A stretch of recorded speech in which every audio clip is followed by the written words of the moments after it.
Colorado Springs Housing and Building Association is sponsoring on the issue of affordable housing. In order to start the day, I'd like everybody to stand and take a pledge of allegiance.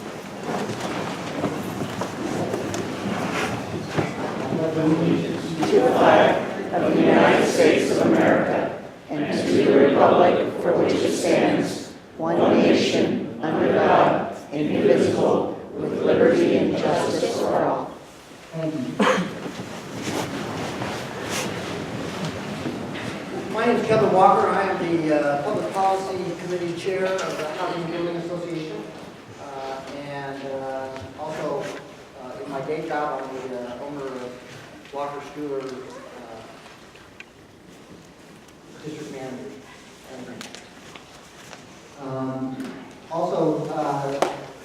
With the Housing and Building Association to help us today, Andrea Barrow, owner of NES. She'll be on the docket a little bit later. I want to introduce some of the elected officials in the audience.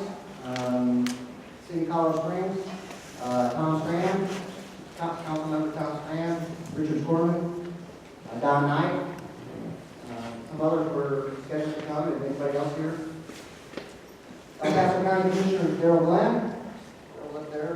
Mojinos Gonzalez, over there. Stan Vanderwerf, Stan's not here at the moment. Some county elected officials. Steve Schleicher, our assessor, over there. Roger Lovell, not an elected official, but regional building official.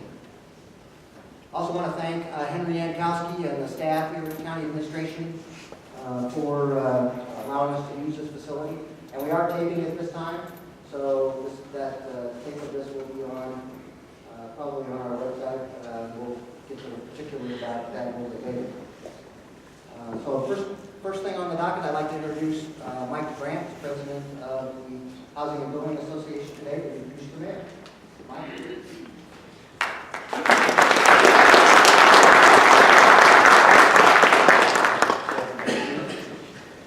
Again, thanks for being here this morning with us. We look forward to some good information this morning.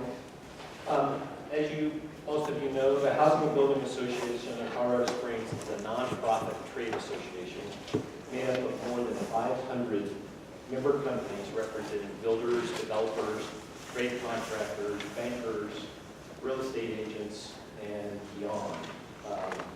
But we're more than that. We are community leaders and builders. Together we contribute to the growth, prosperity, and quality of life this exceptional community has come to enjoy. Our mission is to promote policies that allow for the production of safe and affordable housing that enhance the environment for housing and building within El Paso County. This year we have three main strategic priorities within HBA that we strive for. One is advocating for housing. That's part of what we're doing here. Also build community and then enhance our membership value. We understand and need to talk about workforce housing, how we get that piece of the puzzle fixed, and so that we all understand that. That's a main priority for us this year. We all know that we're trying to provide housing for not only workforce, our nurses, police, firefighters, trade contractors, our kids, our parents, so on and on. As HBA, we will continue to build relationships with local associations. Thank you.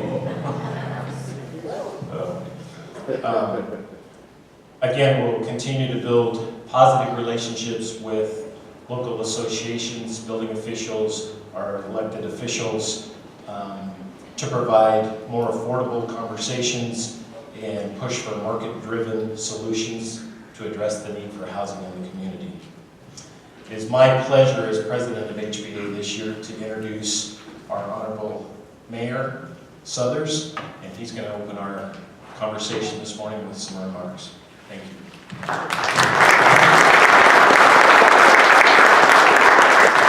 Good morning, ladies and gentlemen. I want to thank the HBA for hosting this informative session on an issue that's facing not only Colorado Springs, but virtually every city in America. Perhaps Dr. Eisenberg will share statistics on the nature and extent of the challenges we face nationwide when he gives his remarks. But suffice it to say that this issue is not unique to us. First, some good news relative to Colorado Springs. We're fortunate in our great city to have a housing market that's priced below the national average. It's still a little below the national average. And of course, as you know, significantly below the Denver-Boulder metro area to the north. Both young and old are moving here to take advantage of that fact and take advantage of our growing economy. Then there's the good news, bad news scenario. We're seeing rapid growth in the prices of homes in our city. Last year, we saw home values jump 10.7%, among the highest increase in the country. Well, that's good news if you're fortunate enough to already be a homeowner. It creates real challenges if you're looking to rent or buy in Colorado Springs, especially when rents, which also remain significantly below our friends to the north, are starting to increase significantly. Bottom line is, we want to encourage economic growth, but we also need to be sensitive to housing needs for those across the income spectrum, especially those in the lower income brackets and individuals and families on fixed incomes. But we know that what we don't want to do is embark on policies that would cause us to become like another city in Colorado, where you have to be a wealthy person to live in that city. I won't mention any names, but it begins with B, ends with R, and has a large university campus. Now, meeting the various housing needs of our citizens as a community requires much collaboration. Much like the related issue of homelessness, affordable housing is a very complex issue because the population we serve is segmented by diverse needs, abilities, and requirements. Just as the approach to the situationally homeless and the chronically homeless is going to be different, the diverse needs of those seeking affordable housing is something we must keep in mind. The needs and affordability threshold for a young couple working their first jobs are decidedly different than those of a senior citizen on a fixed income. The type of facility needed for a disabled veteran living on a military retirement is very different from that needed by a young family making 60% of the median income. So what is the role of municipal government in this challenge? As I've said many times, the city itself is not a housing provider.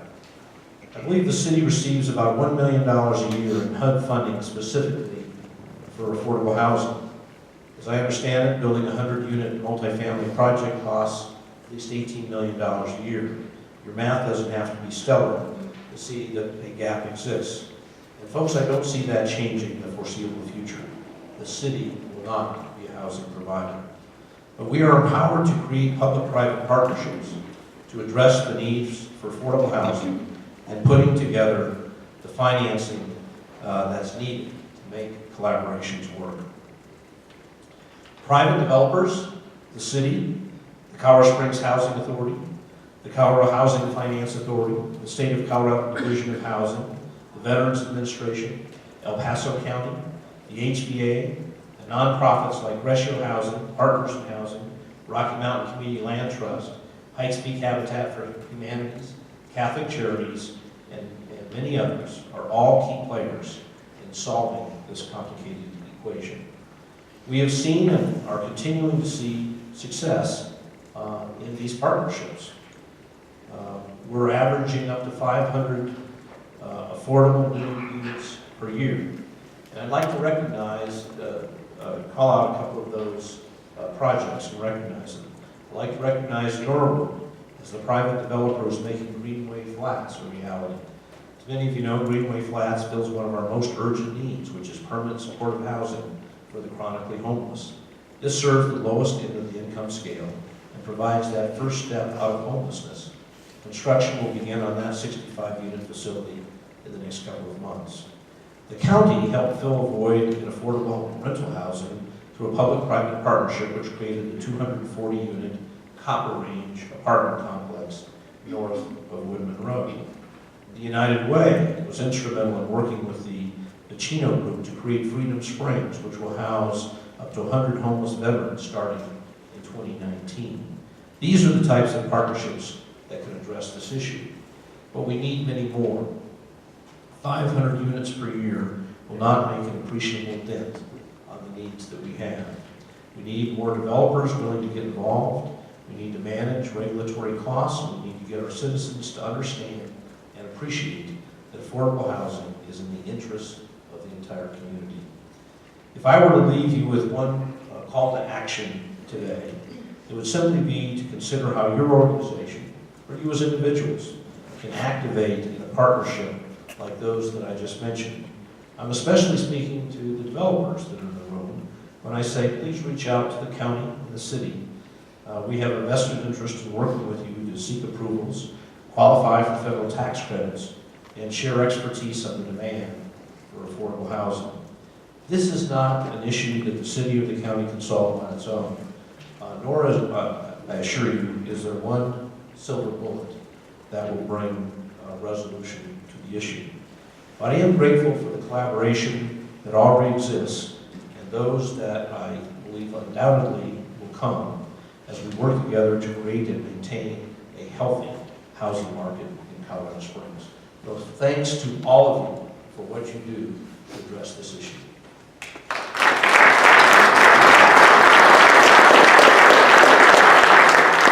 Thank you, Mayor Southers. A couple of things before we introduce our keynote speaker. First of all, we will have a question and answer period at the end of this. It'll be more than just a question and answer period. If you have a question, we'll try to answer it. There'll be other people that can answer. But we'd also like to foster any kind of discussion that goes on. So if you have any speech you want to make, as long as it's less than 3 minutes, we'll be happy to accommodate you. Also, we're passing out cards, or we'll be able to pass out cards. There's Bethany and Marla, where we can get some of those questions written down in a little more organized fashion. So if you have a question during the presentation, write it down on this card, and then we'll give it for us to answer at the end. It's my pleasure to introduce Elliot Eisenberg, the bow tie economist, our principal speaker today. Mr. Eisenberg has a PhD and is a nationally acclaimed economist and public speaker, specializing in making the arcana and minutiae of economics fun, relevant, and educational. And he certainly does that. He earned a BA in economics with first-class honors from McGill University in Montreal, as well as a master's and PhD in public administration from Syracuse University. Elliot is the creator of the Multifamily Stock Index, the first nationally recognized index to track the total return of public firms principally involved in ownership and management of apartments. He's the author of more than 85 articles and is a regular consultant to several large real estate professional associations, hedge funds, and investment advisory groups. He's spoken to hundreds of businesses and groups and associations, often as a keynote speaker. Dr. Eisenberg has been invited to testify before lawmakers and is often asked to comment on proposed legislation. His research and opinions have been featured in Bloomberg, Businessweek, Bureau of National Affairs, Forbes, Fortune, and many other publications. He is a regularly featured guest on cable news programs, talk, public radio. And on a personal note, many of you who were in the business of building and developing in 2008 and 2009 and 2010 and 11 got to hear Mr. Eisenberg speak, and even though we were all crying, he certainly made us laugh, and certainly he will do that again today. Dr. Eisenberg.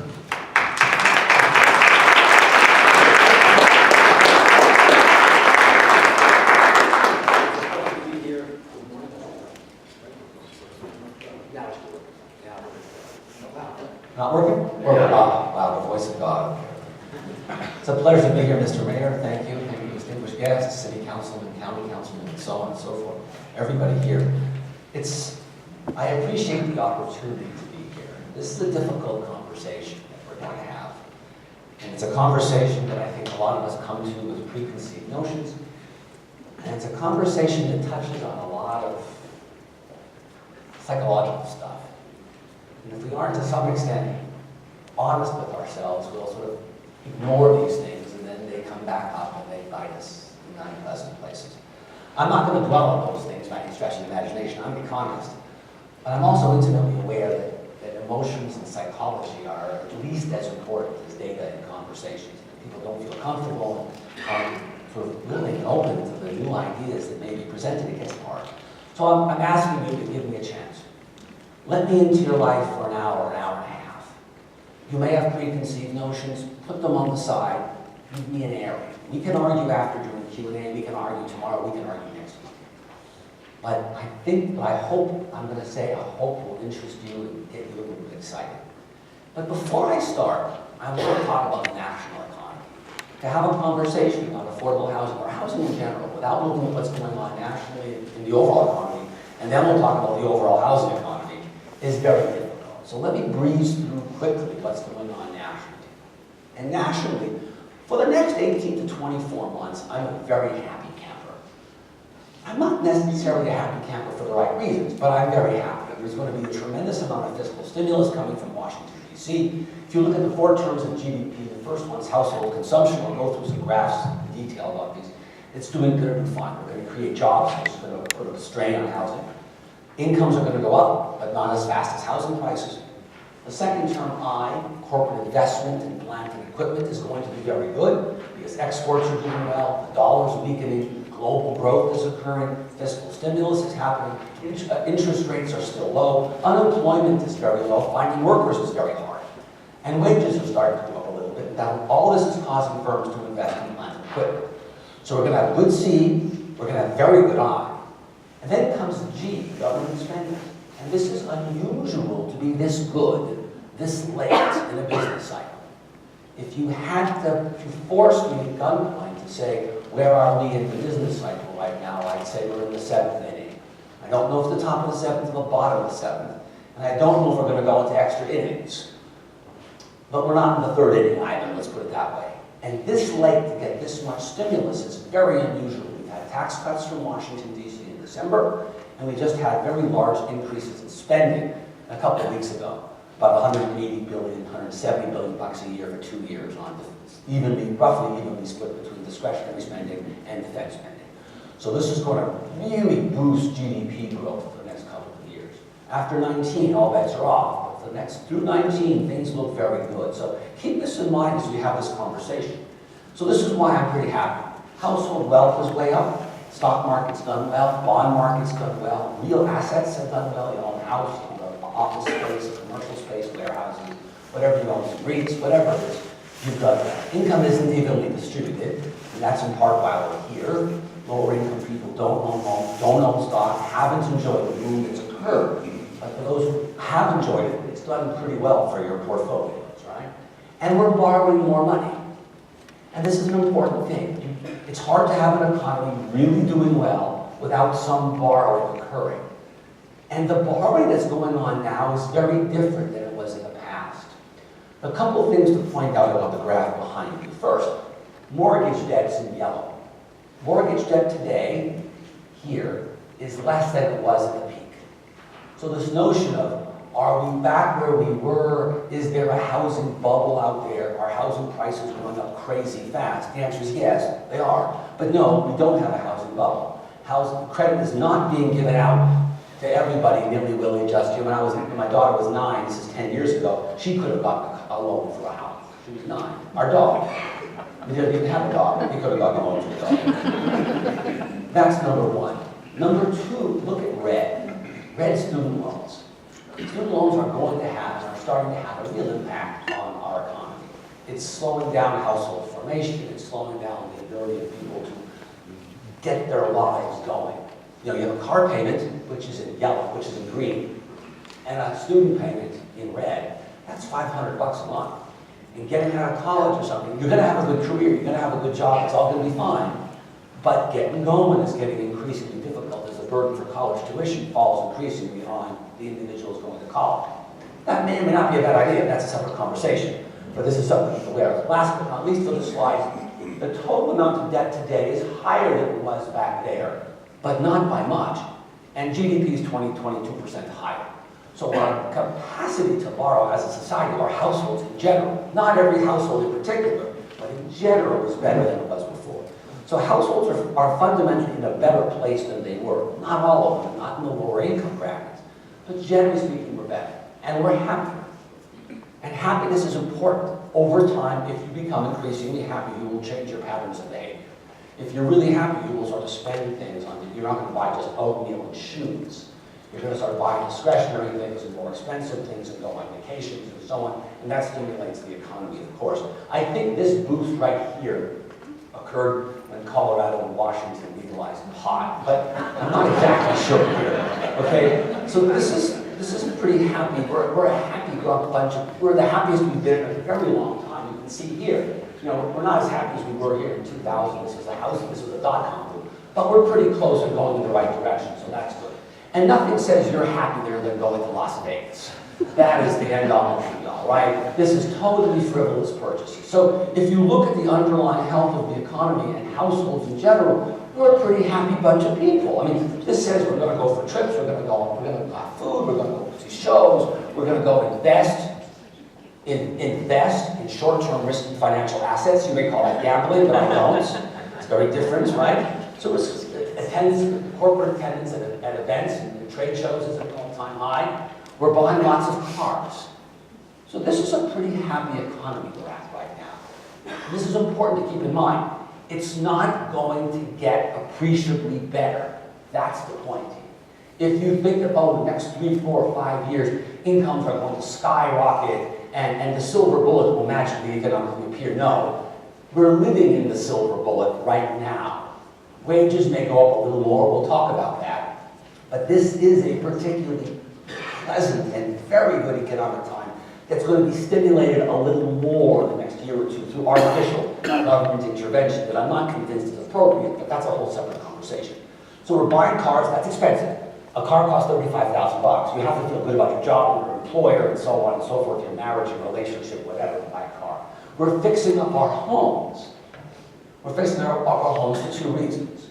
The first reason is we have more equity in our home and interest rates are cheap. So hey, let's spend 30, 40, 50, 100,000 bucks on a kitchen renovation, bathroom renovations, and so on and so forth. Great. But the downside of this is that once you fix your house, you don't put it on the market. And many people are fixing their homes because they've figured out that they can't get their dream house because there's nothing to buy because there's no housing inventory out there. And they're saying, well, if I can't have my dream house where I want it, I'll make the house I have now my dream house by investing $50,000 or $100,000 in it. And that reduces housing supply, exacerbating the housing shortage. So this is both a good thing and a bad thing, but it's happening nonetheless. We have to be aware of it. In the short run, economically, great. All the workers who are working in the house, big hive of activity, great. But there's a nefarious, that's not the right word, but you get the idea, a dark side, a small dark side. So you put this together, household consumption, C, 68% of GDP, is doing very well. It's growing at almost 3% right now, and it's been hanging out at this that's 2.5 at the bottom here, 3 at the top, 2.75. GDP has been only growing at 2.2 for the last 10 years, 9 years, since the end of the recession. These bars, by the way, are recession bars, and the width of the bar is the duration of the recession, 18 months versus 6 months. 9 months there. So household consumption's been doing the job, but corporate investment has not. Government has not. And the last term in the brackets, net exports, hasn't been doing much either.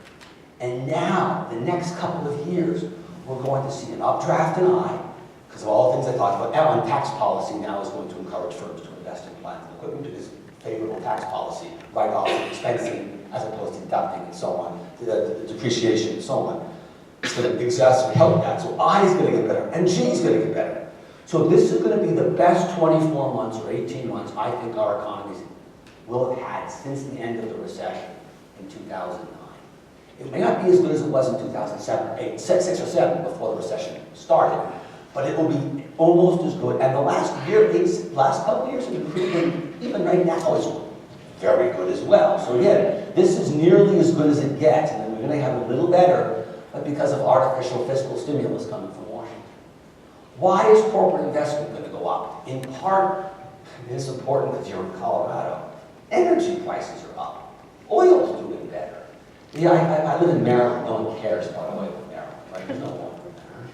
But here it matters. You go up to Laramie County or Weld or wherever it is up there, you know, as you drive on up north, I guess I-25, I guess it is, right? Greeley and all those places. You see more rigs there. Schlumberger's a little busier, more pump jacks, a little more pump.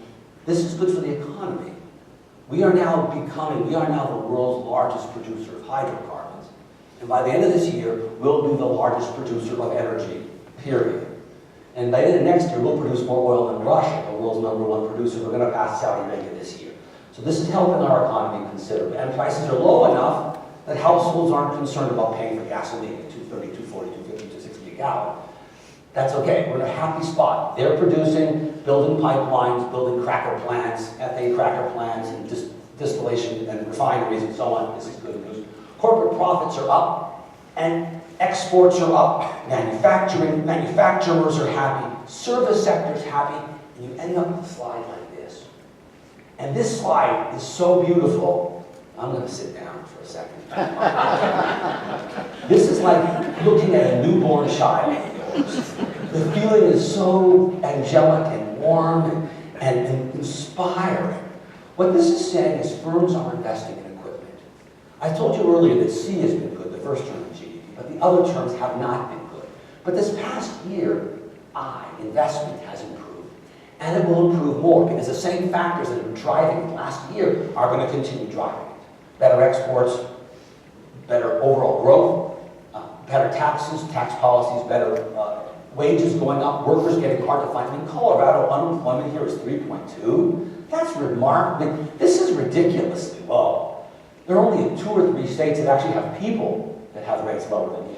And I don't care about Hawaii or Vermont. You know, no one lives in these places. You know, but in terms of big states with no population, you are at the extreme end, right? This is remarkably low, causing firms to say, well, we can't hire people. We're going to have to invest in plant and equipment. So this is really a good, solid, strong economy right now. Let's talk about government spending briefly. The key thing to look at this graph is the last bunch of these bars. So these bars start here in 2018, the first bar, second bar, third, that's Q4 18, Q1, Q2, Q3, Q4 19, and that's already 2020. So you see there's going to be a very large, but very temporary boost coming to our economy for 2 reasons. First, federal spending is going up. So Congress just passed earlier this month huge spending bills.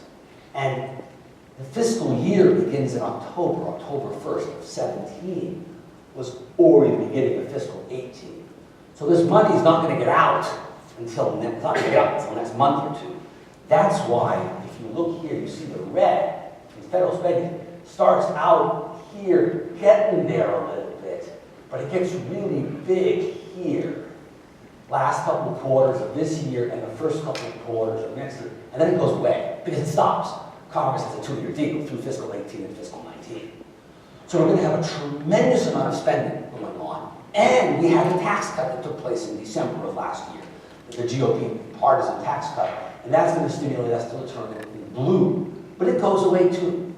So as good as things have been the last couple of years, they're going to get a little better, and then they're going to end in 2020. Now, I'm not saying we're going to have a recession. No.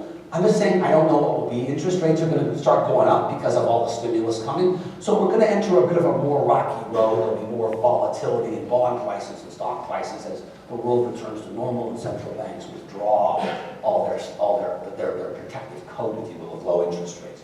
But geez, we have a strong C, strong I, strong G. I mean, this is unusual this late in a business cycle. So enjoy it. That's my point. Do something interesting. But it's going to hurt our budget situation. If you look here, this is from CBO, Congressional Budget Office. You can see here where we were originally in the prior forecast before all this stimulus started to come into play. And now where we are now, although we're likely to be, this is going to materially hurt our fiscal situation. This matters because the federal government is not going to be able to be of much help going forward. The fiscal fights that are going to take place in Washington are going to be increasingly difficult and troublesome. Part of the of the reason Congress just now passed this massive increase in spending, $300 billion over a couple of years, and on top of that, 70 or 80 billion bucks in hurricane relief for Puerto Rico and so on, was because they have been financially starved for years. When Obama was president and the Republicans controlled Congress, they forced each other into a straitjacket fiscally, and the deficit kept declining through 2015 or 16. And now it's getting worse again. There's demographics, Medicare, Medicaid, Social Security, and Congress just wanted to spend.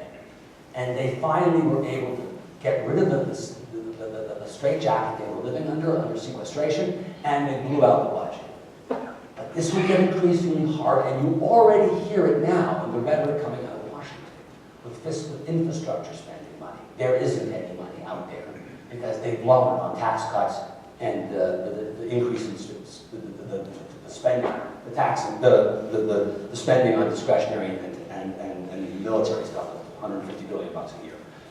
You hear Paul Ryan already talking, Speaker of the House, talking about welfare reform because they got no money.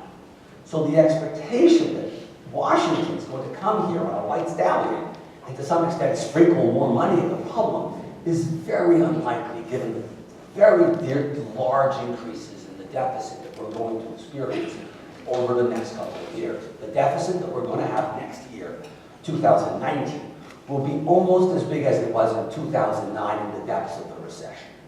So our fiscal situation is changing, so don't look to Washington or probably other state governments even, because they're going to be on a diet as well, because DC's not going to be shoveling money, intergovernmental money towards them either.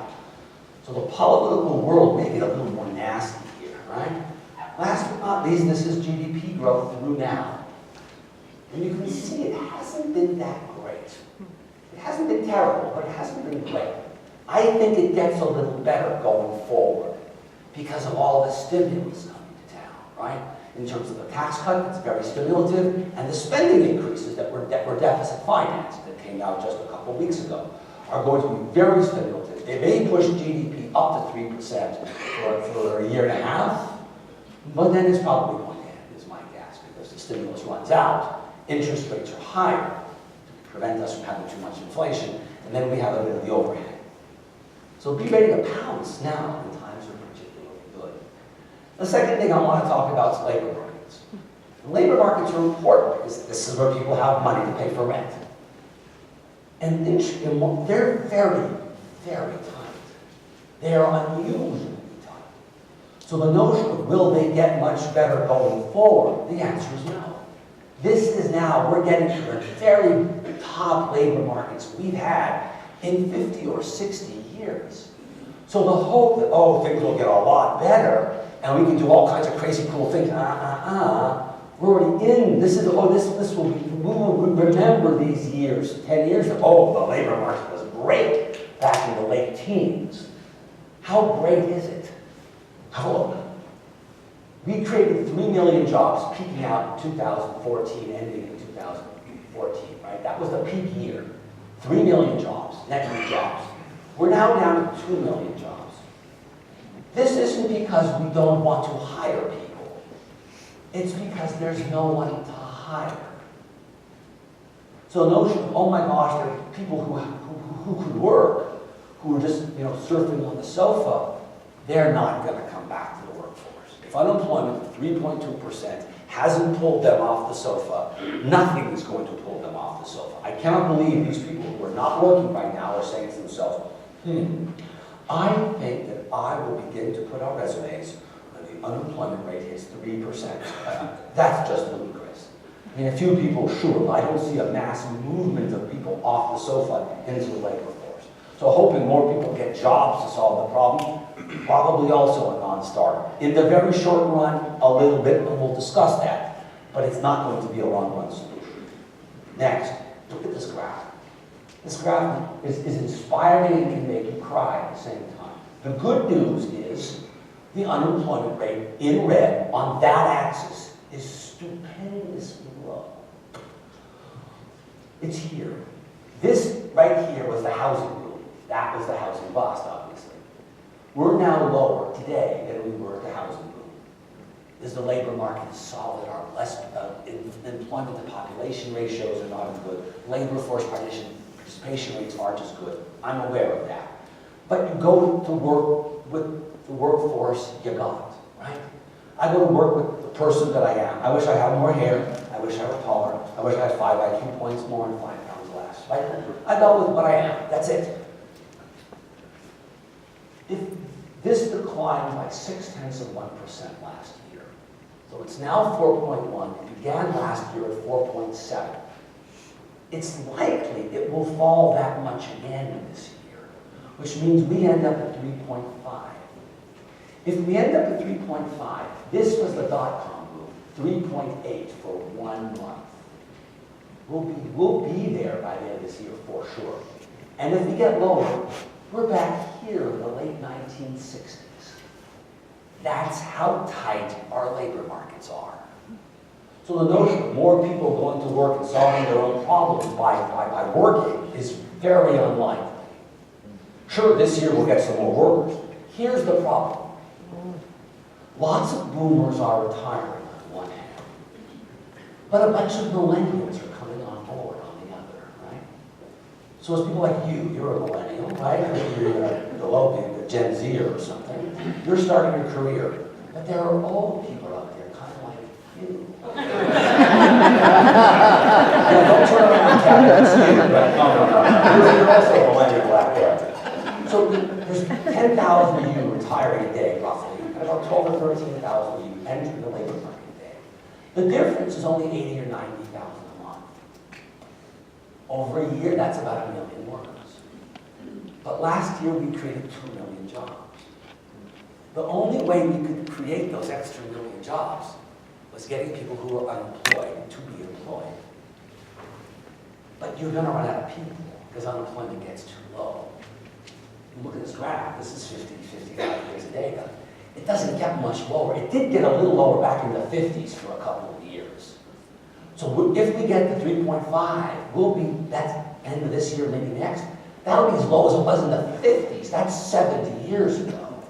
We are at excruciatingly tight levels of unemployment, and in part because we don't produce enough people.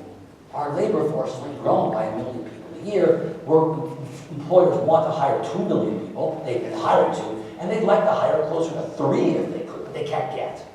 So Washington's not going to be of help going forward, and the labor market's not going to be of much help because we've tapped out. We're tapped out of workers, essentially, right now, right? The other way to look at this is look at the blue line. This is people who've lost their jobs, either by being fired or being laid off because their shift ended or something, or construction, not like a car manufacturing, a car assembly line, and they close the shift because they have too much inventory. 300,000 is the national number. If it gets above 300,000, you're probably in trouble. If you're below 300,000, you're roaring, maybe 350. Right now, we're at 225. We're at remarkably low levels, and we've been below 300,000 now for 152 weeks. That's the longest spell since, that's right, the late 1960s, when Janis Joplin was in Woodstock tripping out on acid. This is a long time ago. So again, I want to reinforce the notion that, yeah, you can do things to help your labor markets here in town, helping employers get employees, helping employees announce that they're available. That's a really important thing to do, but in the grand scheme, it ain't going to solve the problem here, right? We're really going to be largely on our own, is what my point is. And here's another measure to show how tight the labor market is. What this shows is the unemployment rate gap, the overall number, 4.1, and the unemployment rate for African Americans at 7.1. Yes, is it too high at 3 percentage points? Well, of course. Are there things we can do to ameliorate the problem? Yes, and we should absolutely do them because they are a labor force that can be tapped more intensively if we help them, right? It's in our interest to do it. They will self-actualize and achieve betterness in their own life. Betterness, not a real word. In their life, we will enjoy their work and labor that produces more GDP and taxes and so on. It's a win-win. So absolutely help anybody you can here. My point is, it's as low as it's been in 50 years. So by almost every measure you can look at, our labor markets are as good as they were in the dot-com boom, That's the housing boom. We're better than there generally, almost as good as there, in this case better. And in other measures, you go back a couple slides, that's the early 70s, late 60s. This is a tight market. So there's no magical bullet coming from somewhere else. We're really on our own to solve this problem. And wage growth has been weak. You would think that with such low unemployment, there'd be massive increases in wages because workers would be scarce, right? But that isn't the case. So the data point, the farthest data point on the right in this graph is important. This is the number that independently, all by itself, caused the stock market to start gyrating wildly earlier this month. Numbers came out, they revised other numbers, they got that one, this one, and that one. And the consensus, oh my gosh, 2 of the 3 numbers were really high, and that was the highest number in like 10 years or something. Since 08, 07, I don't remember when, but a long time ago. And they're like, oh my God, inflation's going to start to go crazy in wages. And that's going to cause overall inflation to go, whoa.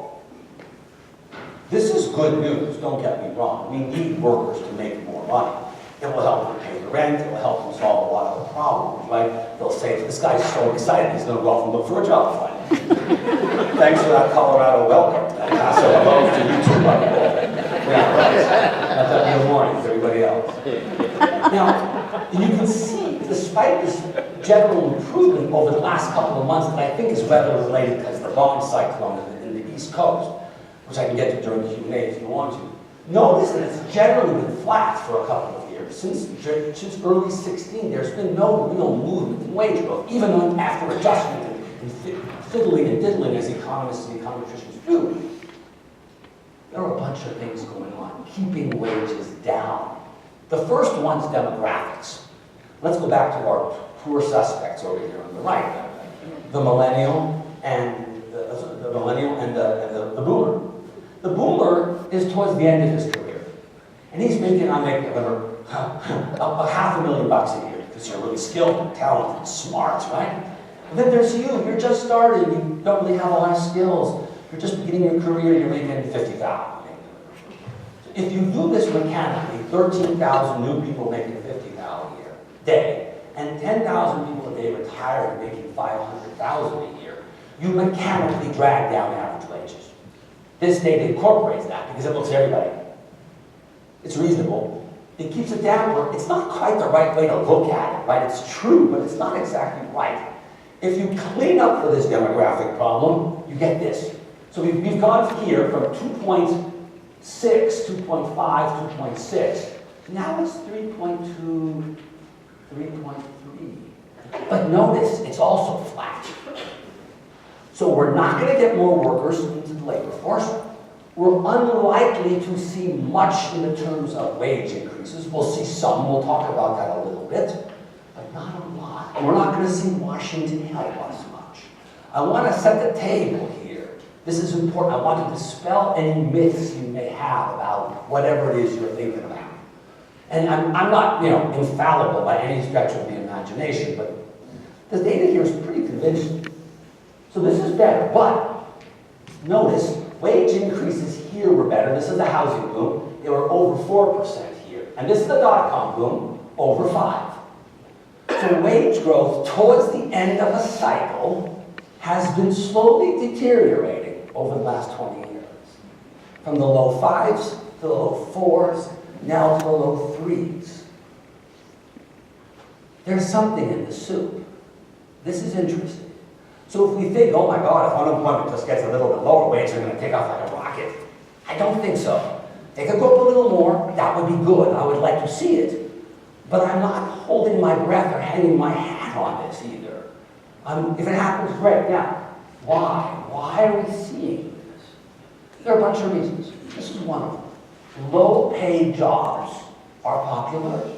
Home health care, for example. And high-tech jobs are popular. So you have this bimodal distribution, high at the low end and very high at the high end. And these low-wage workers push down the average wage. This is just part of our economy, the way it is. Personal care aides, food service, home health aides, janitors and cleaners, laborers and freight. They're not making a killing here, right? We know that. Nurses are doing much better, by the way. That's one. Here's another way of looking at exactly the same graph. This U-shaped graph. It's problematic, but there's nothing we can systematically do about it. Certainly not at the city and county and state level. That's very hard to do. This is federal policy, and even there it's difficult, right? The other reasons this is happening is unionization rates have fallen down. Another reason it's happening is because we're getting older. And as we age, we become less risky. How many people here at age 58, for example, raise your hands, are willing to sell everything you own and start a new business, just completely bet the ranch? Not so much. You do it when you're 35. When you're 30, you do it. The other reason is labor productivity growth has been rotten. So the way you can increase output at your firm, you own a company, your company makes vests, jackets, fleece vests. Nice ones. Good ones, yeah. And you have one worker and they make 10 vests an hour. I'm making up a number. And if you can get them to make 11 vests an hour by giving them better machines, equipment, training, whatever, a hat, whatever, temperature, I don't know, better technology and so on, that lets you pay them more money. Because you're making an 11th vest, each vest sells $100, I don't know. You pay them $50 more. That isn't even inflationary because you're paying them less than the increase in their output. That's a pay raise for them and it's a non-inflationary pay raise. So this is great to have worker productivity growth. The problem is there hasn't been any worker productivity to speak of in the last while. Labor productivity growth the last 10 years has been dismal.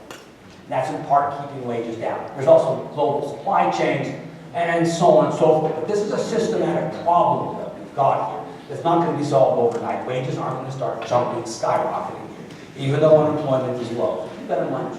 In terms of inflation, it's low. It's going up, but it's low. This is the PCE, Personal Consumption Expenditure Index. It's what the government, the central bank, the Fed, uses to measure inflation. It's not the CPI. It's lower than the CPI. The CPI right now is sitting at about 2%, where the arrow is. This PCE measures about 1.6. The Fed wants the red, which is core inflation, not including food and energy, which is included in the blue line, or the headline inflation, is pretty weak. It's going up a little now, finally.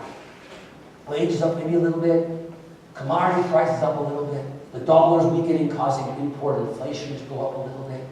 There's a lot of latent inflation that seems to be starting to percolate a little bit. The Fed's going to raise rates, but they're not going to raise them really fast unless we see lots of inflation.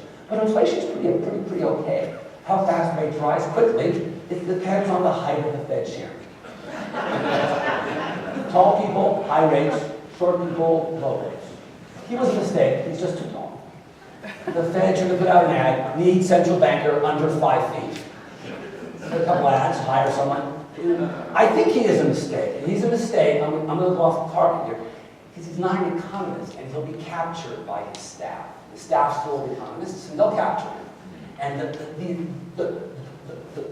the overarching desire of central bankers is always to raise interest rates. And Yellen and Bernanke kept rates lower than they, I think, otherwise would have been, because they had enough gravitas to force the other members of the Fed not to raise rates. But he's not going to have that backing behind him, because he's not an economist, he's a lawyer. A very smart guy, but he's a lawyer guy. So I think the Fed now starts to raise rates faster than they would otherwise have. The fear of a policy mistake in monetary policy has been pushed up a little bit. It makes me a little nervous. I'm not up nights over it, but I'm a little nervous about it. So the Fed's going to raise rates at least 3 times this year, may well be 4, at least 2 times next year, maybe 3 if GDP really starts to go because of the stimulus and the tax policy and the tax spending and all that. And maybe it hits 3.25 or 3.5 by the end, but I think more like this. This is not a high interest rate.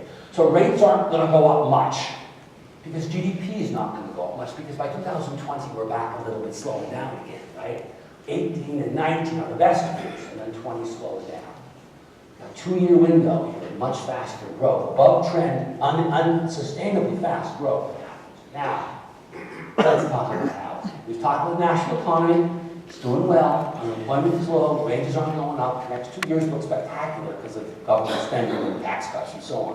What's happening in the housing market? And what's important about what I'm going to talk about the housing market here is it's national.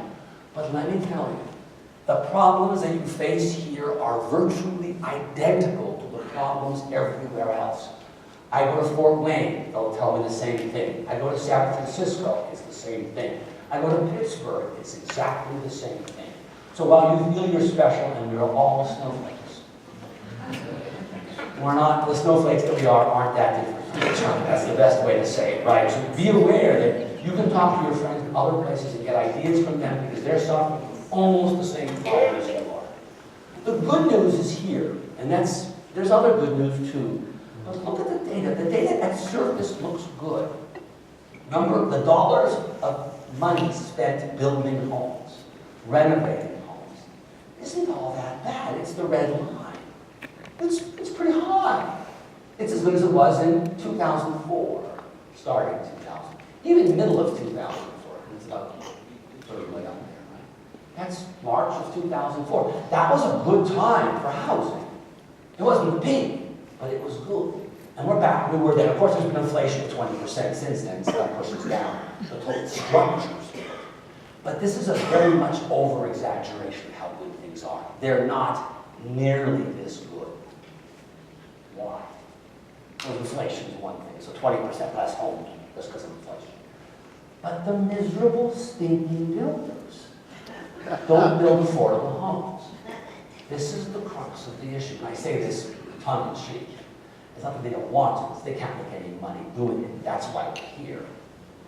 But look at this graph. This is 1990. This is 2000, 2001, 2, 3, 4, 5, 6, 7, 8, 9, 10, 11, 12, 13, 14, 16. I said prior that the amount of money spent today is equal to 2004. 2001, 2, 3, 4. That's 2004. If we built that many homes, we'd be over 1.5 million single family. But we're at barely, this is 2016, so 17 is a little better than 100,000.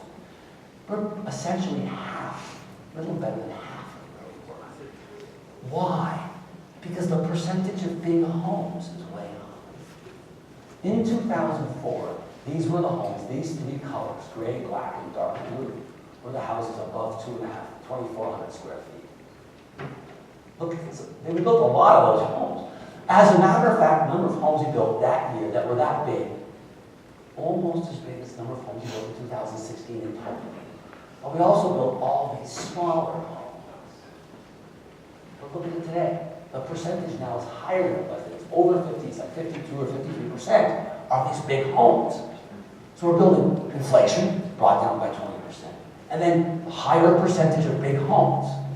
And the total number of homes is built has collapsed. Even though the dollars spent are the same as they were in 2004.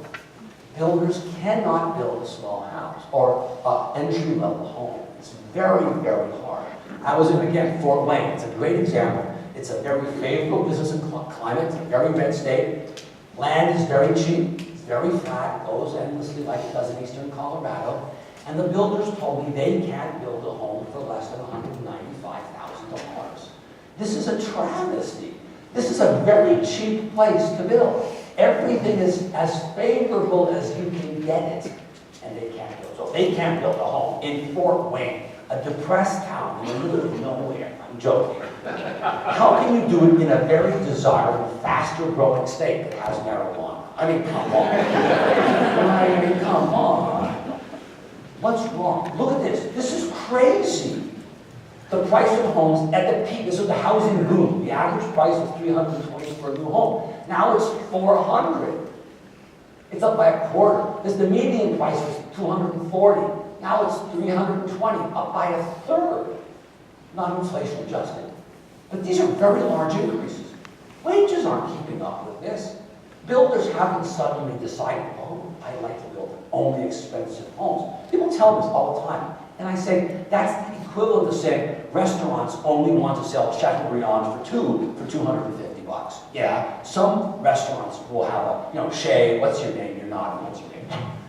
Shay Tom, Chateaubriand for 300 is your fancy exclusive, high-level seat guy. But other guys are McDonald's. I mean, there's different markets and different segments and different ways to make a buck. Builders do this because they've got no choice, essentially. This whole conversation. How can we change the dynamics of the building industry? What can we do to allow builders to say, I think I can build a home that's $10,000 or $20,000 cheaper and make money at it. They got to make money at it. So this is the upshot. There's some more upshot here, but this is the beginning of it. The problem here is single family in red. Multifamily is blue. And multifamily has in general stopped going up. We're done with the multifamily boom, if you will. There are unusual cities. You go to Aspen, they're still building multifamily. You go to Boston, San Francisco, they're building multifamily. Denver, they're done. Right? We're done. Here, I think you're done. Rents are coming. There's so much overbuilding, we're done. So I'm not saying everywhere and always, but we're generally done. And we're generally done because of demographics. The millennials are now aging into home buying age. 10 years ago, the oldest ones were 28. Now the oldest millennials are 38. And at 38, you're in a worldly different place. That's the oldest ones, 28. The youngest ones now are 20, so they're still renting. But those guys over 30, half the population, are saying, yeah, I'd like to own a house. So demographically, the urge for home ownership is going to continue to rise because of demographics that we've got. And look at single-family construction. There isn't any of it. This is remarkable. So this is 800,000. Last year we hit 850 at the end. Great.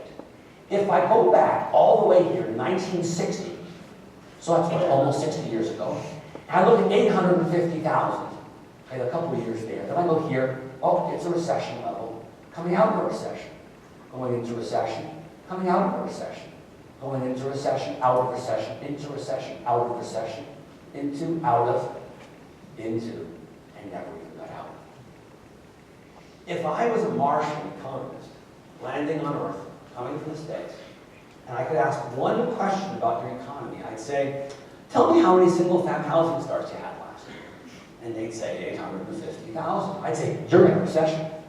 And I'd be wrong. But either you're going into or just coming out of a recession. I would have been right every single time, dating back to the 1960s, late 60s. Except this time I'm wrong. Not only am I wrong, I'm really wrong. Because we're about to enter the 9th year of a recovery. This is crazy long. This is half a generation out of a recession, and we're still building at levels that are associated with recessionary lows.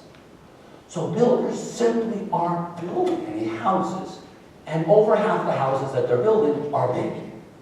It's as if I got a PhD, I'm not an MBA, I'm not smart. I would think if people can't afford to buy houses, I would build cheaper, smaller ones. But builders say, no, let's build bigger, more expensive ones. That's not what they're saying. They're saying, what can I build and make money at? And all I can do is go upstream, so they go upstream. But as a result, they can't build enough homes. So we're chronically underbuilt. We're probably underbuilt by 4 million homes right now. And this year, we'll add to that 4 million by 250,000 more. So by the end of 18, we'll be 4.25 million underbuilt. By the end of 2019, we'll be 4.4 million, because we'll still build a little more. So even now, after growing for all these years, we're still underbuilding, because we're at recessionary lows. So there's a chronic problem here. This housing affordability crisis that we face is a number of factors coming together, but this is the outcome. No construction activity. Painfully low levels of starts. Yeah, there are fewer builders than there were, but if it was lucrative for them to do it, they'd build more. I mean, they're not here now holding back stock deliberately, right? And then there's the issue of where we're building. So this is the Northeast. This is the Northeast in black. Forget about it. It's flatter than a pancake. This was where it was, 10,000 stars, you know. Now we're at 5,000. They're half of what it was. They're really bad. They're much worse than any other part. So there's nothing going on there. Right? The South is doing the best. They're improving. This is the West.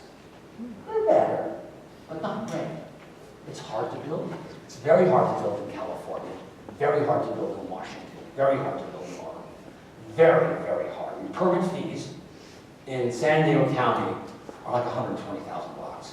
You haven't built a house, You've just paid for the permit, not the land, not the improvements on the land, just the permit.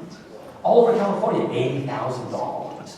Permits are huge, and therefore they build no homes. Because all they can do is build very expensive homes. And once you start to build expensive homes, you don't build many homes anymore. Bill Gates only needs so many homes.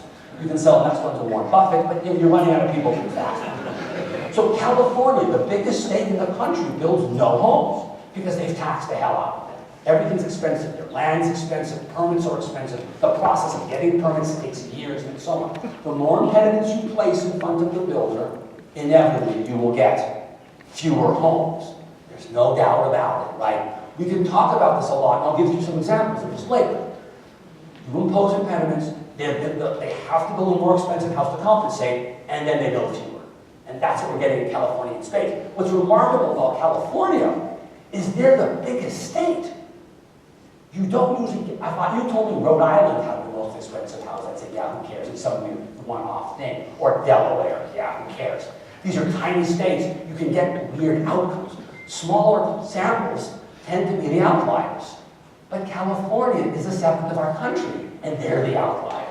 The 10 most expensive cities in the country, 8 are in California, Honolulu, New York City, maybe Boston. You know, there's a few more, but not many. Every city in California is outrageously expensive, except for like Vegas. Oil, it's all oil. No one wants to live near the projects, right? So we're not building enough homes. We're not building enough homes in the West. You know, so you're guilty with all your other 13 Western states, right? And then look at the home prices. This is a tear-inspiring graph. So if you look back at the cheapest homes, under 150 in light gray, way back when in 2005, 25,000, right, a month were built. That's where it is today. None, right? Look at between 150 and 199 in black. Again, 25,000 a month. Now none. That was 50,000 a month in homes. Now it's what, 5? That's your problem. There's inflation there, I get it. So I'm not adjusting for inflation. This has got to show you that this is a systemic problem. It's not Colorado, it's not the Springs, it's everywhere. Because everyone's facing the same problems and everyone's doing roughly the same thing. We want nicer houses, we want prettier houses, we want bigger setbacks, whatever it is we want. Labor costs keep going up, we'll talk about that too. But this is really a problem. You know, with 200 to 299 is now, they've recovered. But that's pretty expensive. That's a big increase from 150 to 199 to 299. This is a big increase in home prices. New homes being built. Not many of them at these low prices. A lot more at the high-end prices, right? And look at this, 2 to 4 family activity. You'd think would be a great solution to the problem. Nobody wants it. I'm not quite sure why, but no one builds these duplexes and quadruplexes. Seems like a nice solution. Cut the land in half. Higher densities. A good idea. No. Why? Why aren't we building more homes? We're not building more homes because regulation is killing us. It's killing us everywhere. You think about the XL pipeline. Whether you like it or not, that's not the issue. But the fact that it took 7 or 8 years to make a decision. You know, Obama put it off, said no, now they're back, Trump says yes, they're still suing each other. Everything involves massive lawsuits now. And clean air, clean water, automobile efficiency, healthcare, everything is legally stymied. It's just the way it is. We become much more litigious, and the invasion of legal issues has become much more pervasive. But the cost of building a home, this is the median average price home, has gone up by roughly $20,000 in 6 or 7 years. This is from the Homebuilders. If the home is now costing $20,000 physically more to build, for the builder to make money on that home, they can't raise the price by $20,000. They got to raise it by 40 or 50 or 60 to make the money back. Every time you bump the price up by $1, roughly speaking, you're adding $3 or $4 to the price of the house. Depends on the cheaper the house, the more you're raising the price. At the high end, a $10 million house, an extra $100,000 is meaningless. Let's jack $100,000 and they're fine. But at a $200,000 house or $220,000 house, you keep adding prices like this, whoosh, those houses stop being built because you got to pass the costs on, And you got to make money on that money that you're borrowing for a year and taking risk and commissions and all that sort of stuff. So this is reason number one. This is maybe something we can do about it. Some of it, not all. The Army Corps engineer stuff, it's not our issue. We can't do that. But can we do something domestically within the city, within the county, to affect this? I think the answer is yes. Focus on that. I'm going to give you other stuff too, but that's beyond our control. Look at the efficiency growth in construction. There's been no improvement in 70 years. This makes you want to cry. Look at all the other sectors. Overall economic productivity growth has quadrupled since 1947. Quadrupled. And this is what makes our living standards better. This is making more sweaters. So in 1947, I was making 10 sweaters a day. Now I'm making 40 sweaters a day. You've quadrupled my pay, assuming I got all the productivity increases, which is economically what's supposed to happen theoretically, unless you're a miser, rotten guy. But I know that, but we're not going to get there. So I'm making a lot more money because productivity is much higher. But look at construction. Nothing. Regulatory burden has really put the kibosh on labor market productivity.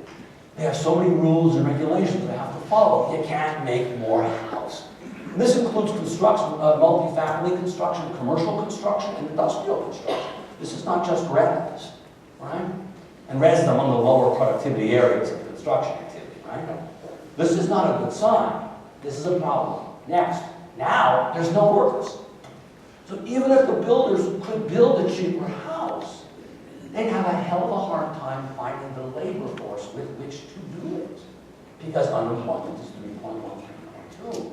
So the answer is obviously more plant and equipment. But we see labor productivity growth in construction has been zero for 70 years. The notion, oh my gosh, tomorrow it's going to go up. Well, they've invented the pneumatic drill. There's nothing left to do. A roof truss, wow. I mean, kidding aside, you could have manufactured housing. You could have modular housing. Those are increased efficiency outcomes, right? Because you're building them off-site. It's faster to build them. But towns don't want those. You know, they're not pretty, or we think they're not pretty, or remember that they weren't pretty 20 years ago, and therefore we don't want them now. Well, that's limiting, but that's what goes on. Those are efficiency gains you can get, but they're unattainable because the cities and towns forbid them generally. So no workers. And costs of inputs are going up crazily. Wood prices now have gone off, no pun intended, off the roof. They're gone crazy. They're nuts.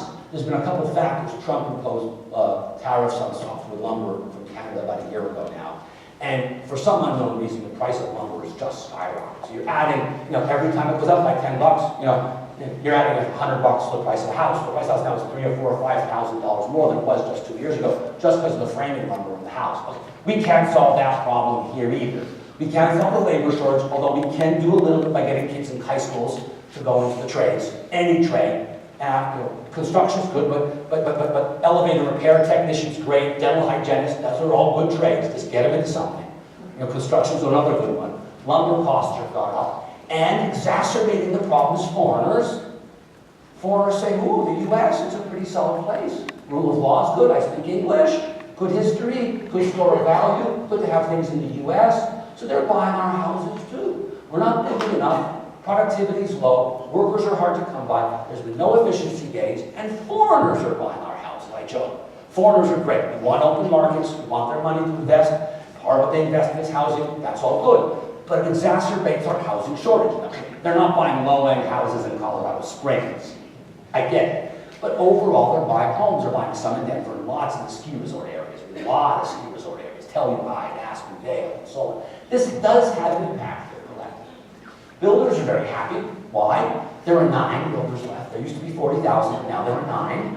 And they're all building $4 million homes, 2 a year. But they're very, very, very happy. Yes, very happy. It's a bit of a problem. And what's really interesting also, look at this graph.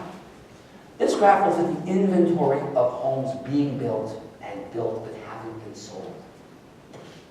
And what you look at is, going back to 1973, 300,000 is roughly the happy spot for builders. These are homes that have been permitted but not started. So builders don't care about these too much. There's not much money invested in these. It's just a permit. The next is Blue. Blue's building a spec home. There's no buyer there yet. They're just building a home, and they know they'll sell, but they don't know when to who and how quickly it process. Those are normal homes. That's what builders do. Most builders build spec homes. It's like GM builds spec cars. They have no idea who's going to buy that Chevy Camaro. They just sell it. They just put it out there and someone will buy it. The last but not least category is red. These are homes that have been built and not sold. This is where builders go bankrupt in a hurry, because they have all the cost to carry, every property insurance and everything else, and no buyer. And they're losing their shirt every month. Go to a builder and offer them a crummy deal, and they'll take it because they want to get rid of the house. What this graph shows is that we're rapidly approaching that 300,000 level. So I tend to think that building will continue to grow, but we're beginning to get to the end of the cycle here of growth. You know, construction activity will grow from 850 single fam to 900 or 950 or a million, sure. But at some point, maybe it slows down. I'm not sure, but you know, this doesn't go on forever, and this suggests there's some time element here possible. If you put all of this together, lack of construction, high labor costs, input costs that are high, no productivity gains, few home builders, only building expensive homes, you end up with this graph. And this is yet another tearjerker graph. Home inventories of existing homes have been declining year over year, so compare January to January, February to February, and so on. For 31, actually yesterday data came out, it's now 32 straight months. There's nothing to buy. All right, there's nothing there because the builders aren't building any homes. No new homes being built. That means there's not enough existing homes, because the only way to get more homes built is by building new homes. That's it. It's the only release valve we have from this conundrum that we face. And if builders don't build it, we never get out of the conundrum. We don't have enough homes being built. Look at rents. Rents are going up 4%, 3.5%, 4%. Maybe they've peaked. The growth rate is peaked, but that's still pretty high. Remember, wages are going up at 2, maybe 3, if you count for demographics. Inflation's about 2, 2.5, but rent increases are 3.5, 4. People are paying so much in rent, they can't spend money elsewhere in the economy. Higher is worse, because you take it out of something else. You're not buying prescription drugs. Okay, I'm joking, but you get the idea. We're not going out to eat. We're not buying a new car a year earlier. We're not, whatever. We're spending so much on rent, we don't have what else to spend money on. This is problematic. These are very high percentage of incomes devoted to rent, right? This is a couple of years old, but it's a great graph. In San Francisco, you know, you can make $150,000 and qualify for affordable housing subsidies. Something is wrong. Something is really wrong. This is wrong. Why? Because you can't build a house in San Francisco. Every time you want to build a house, the community says, I don't think so. I don't want that house, it's going to wreck my view. I don't want it, going to be more traffic. I don't want it's too tall, it's too short, it's too narrow, it's too thick, it's too thin, it's too pretty, it's too ugly, it's too brick, it's too gold, you know, fill the blank. Whatever it is, neighborhoods can stymie almost all construction activity. And therefore you get relatively, objectively high-income people qualifying for affordable housing. I mean, that's just a tragedy, right? Here's house price appreciation. This is the sick graph. It used to be growing at 4, this is 5%, so it's going under 4. This is the boom, the bust, and then the weird stuff, and then crazy up, and then it settles down finally. At under 5, 4.5. And what's it done since? Slowly going up. Wages aren't going up. Inflation's not going up. But friggin' house prices are going up. Because of this systematic under-construction. How do we get more built? This should occupy all our living moments. If we're in this policy space, you know. If you're dealing with healthcare, that's a whole separate issue, right? You can talk about mergers of hospitals and insurance companies and pension, PBMs, you know, pharmacy benefit managers and stuff like that. But this is a travesty. this is almost a friggin' straight line. It keeps going up faster than anything else. Putting housing affordability out further and further, more difficult for people, because the single biggest problem is not enough homes and good job growth. If we had no job growth, if we entered a recession, that would solve our problem. Raise your hands if you want that. Right? No one wants that. You want good growth. You don't want home prices to keep running up much faster than wage growth, 2 times faster than wage growth. Here's another graph. This is a graph looking at 3 different measures. The 10 biggest cities, the 20 biggest cities, and all cities. It's all the same. This tells you it doesn't matter where you live. On average, no matter where you live, home prices are going up faster over the last 3 years, from the upper 4s to the low 6s, straight up. Now here, 10. I mean, that's just unsustainable and sick. But, we'll talk a little bit about that too. But this says it doesn't matter if you live in New York City. This is New York City, Boston, Los Angeles, San Francisco, right? This adds Nashville and Boise and whatever, and Sacramento to it. This adds everything. Now we're back to Fort Wayne also. Who cares? It's the same. He's really upset about it. He's going to go build a house. Thanks, bye. Don't want to see the rest of the show. He's just too busy for him. Here's another example. This is comparing wages and rents. Rents are here, hourly earnings are there. The gap grows. The gap grows. There's inflation here, sure, but the gap is, this is nominal price and that's nominal wage. So this is a problem. Here's another one. House prices index here, hourly earnings there.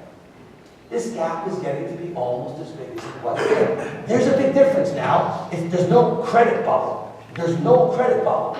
So we're not giving people access to homes who can't afford to pay. People are hawking their children. They're selling their kids into slavery to get the home. Or they're having a 3-income family. I'm joking, right? But people who are paying are able to pay, but they're paying more and more income because home prices are going up too fast. And you see there's a gap. And this is national data. It doesn't matter where you are. There's very little difference between, the price in Fort Wayne is much lower than it is here, and here it's much lower than Denver, and Denver is much lower than San Francisco. But you're all suffering from the same lack of building, and lack of building at the lower end because the builders can't make any money, making inventories tight, with good labor markets, prices go up, and you're back in the soup. And that's what's going on. It's a classic situation of very strong demand or strong demand, and very limited supply. Now that happens, prices have to go up, right? And here, look at this. This exacerbates the problem. Income inequality. And we can talk about income inequality and do we attack that directly to solve the problem? Or do we attack the problem of low growth, which will put up wages, okay? But that being said, notice the upper classes. Before the recession, were worth $750,000. Now they're worth $810,000. That was through 16. 17 was a bad year, right? So they're worth more money today than they were then because they own houses and they own stock and bonds. They have assets. And those assets have all done well. Real and financial assets have done well. The middle class has not recovered. They were worth 160, now 110. And the poor have gone from 20 to 10. So the lower income you are, the slower or worse your rate of recovery has been of the lost wealth you experienced. With the upper class doing great. So builders are saying, oh, let's go there. We'll just live up here and sell to them and a little bit to them and hell with them. Because they have no money. This is because they don't own homes, so they never got the appreciation since 2010. They don't own any stock, so they haven't had the appreciation in the stock market. Is it fair? No, it's the way it is. Okay. The solution is to help them at their end, right? Let's figure out what we can sell to them or rent to them at their income levels, right? We as a society can't solve their wealth problem. We'll just give them money. That's not going to solve it. Give them a house or give them bonds. No, that's a little odd. But there is something we should be able to do to help them out, right? Here's the credit bubble issue. I've talked about no credit bubble. I mean it. Look here. This is the median buyer. Their FICO score has not changed in the last 5 years. It's a little higher back here, but it's been stable for years. This is what caused the housing bust. This tremendous decline here, there. Nothing going on now. Nothing. The last 4 years, nothing going on. So banks aren't the culprit. You may not like banks for other reasons. I get you. But this lending is going on. Dodd-Frank is kind of doing what it's supposed to do here, all right?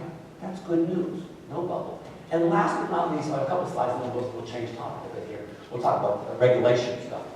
The millennials are getting older. They're getting older. As I mentioned earlier, they're going to want to buy homes. The oldest millennials are here. The youngest are about here. The biggest cohorts here. They're getting toward, these guys are already beyond that age. And these are getting there quickly. So this unrelenting pressure to buy a house is going to continue. Home ownership rates are going to go up because of this demographic stuff. The urge for home ownership is going to grow. Without homes, prices are going to keep going up faster and faster, or more regularly. And apartment vacancy rates have stopped falling because the multifamily story is largely over, right? This is just reinforcing what I said earlier. Last but not least here, let's talk about new tax reform. Tax reform has reduced the value of owning a home because it's hard to deduct mortgage interest now, hard to deduct state income taxes and local property taxes. If you put all these things together, house price, property tax price, and income tax rates, those three things together, if they're all high houses, high property taxes, and high income taxes, you're living in New Jersey, or Chicago, or parts of California, right? I live in Maryland, yeah. There's DC, and just outside DC. Parts of New York are very bad. Westchester County, Fairfield County, Connecticut, those are the worst areas in the country. Their house prices decline 10%, all else equal. But they're still going up at 5-6% a year on average. So in 2 years, it doesn't really matter. Here in Colorado, big deal. You can see a little bit on the front page there, with some ski mountain stuff there. Not much. You have some expensive homes in Colorado, but most of them are in Telluride and Durango and Beaver Creek and, Snowmass and Aspen and Vail and Pitkin and Eagle and Summit counties. Not so many in the bigger cities. That's changing in Denver, but you're not quite there yet. So what taxes have done, the tax regime change has done is as follows. It's made housing a little less desirable, right? So people are going to own homes a little less, and they're also not going to buy quite as expensive homes as they bought in the past, because the benefit of buying a higher home and the tax shelters that came with it aren't really there so much. So I think going forward, all else equal, we'll see a slight lowering of the home ownership rate compared to what it would have been absent this tax law. It's still going to go up. And people are going to buy homes that are slightly less expensive because the virtue of buying a higher home and getting that tax savings is largely gone. All right, so it's going to hurt a little, affect a little, but not very much. Let's talk about things here quickly. For those of you who don't know where you live, I have an arrow. It may help you locate your state.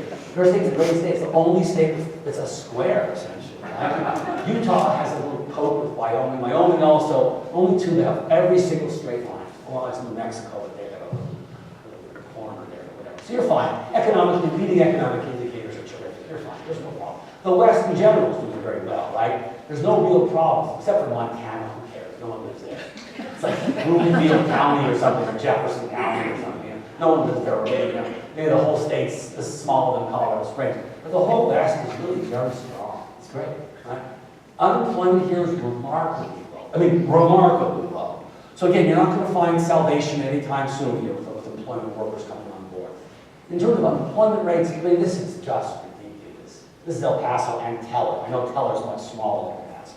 But they behave very much the same. People who live in Teller primarily work in El Paso.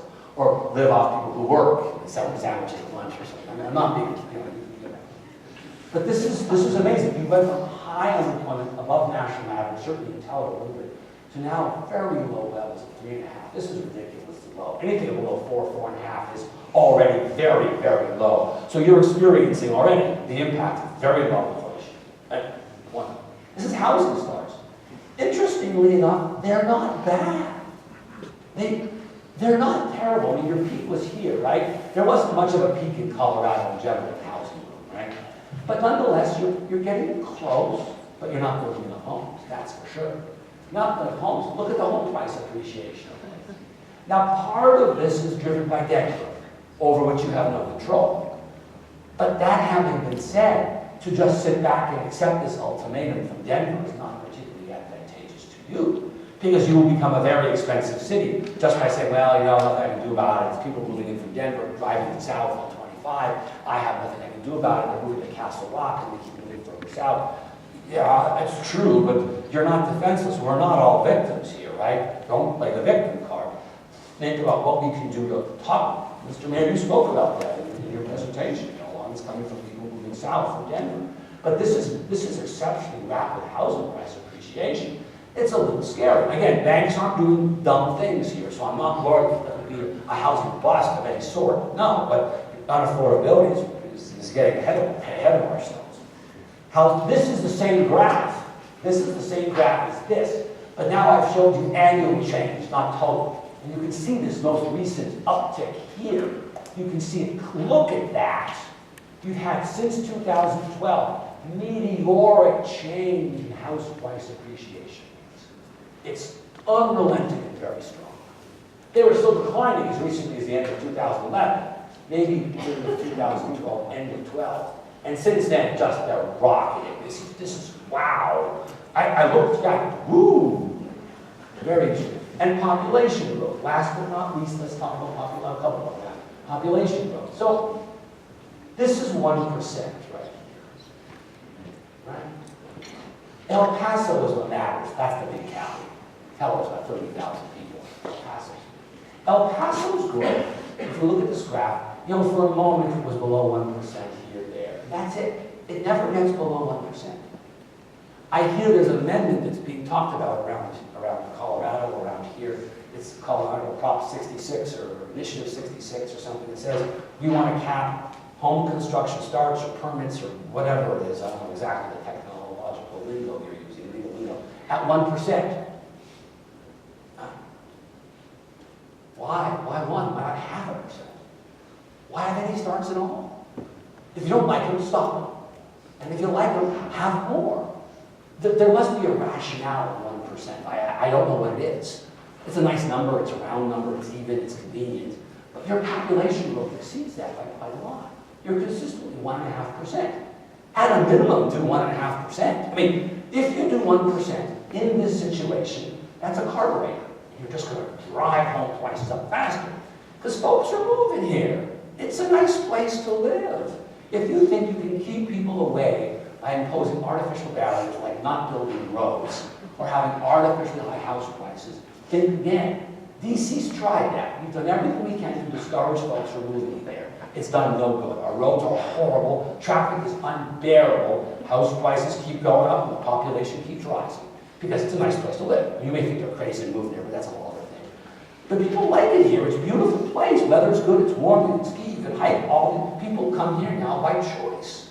And you become a bigger city. As you get bigger, there's more economic opportunities. You don't have to move away to a bigger city to get a good job. No, there's ample good jobs down here. And if they aren't in the Springs, they're certainly in Denver, right? So you can live here, whatever. So 1%, I mean, there had better be a damn good reason why you think 1% is the right number. And then you can get your population growth down to 1%. Otherwise, that single rule will wreck every good intention you've got. You can do all these things and change rules and regulations. Without that one thing, whoosh, that's an escalator straight up. Because it's lower than population growth. Per capita income is solid, both in Keller and El Paso. And this is total per capita income, and this is growth over time. It's been declining a bit. Lately, you can see it's like 3%, maybe 3.5%. But house prices, they're going up faster. So you've got the same problem everybody else has got. And last but not least, Colorado is a place people want to move to. I've talked about the immigration coming from other states. Yeah, it's unrelenting. I mean, eventually it may slow down. Higher house prices may slow it down, but not necessarily. Because as long as people from here can move there and save a lot of money, they will. You're much cheaper than California.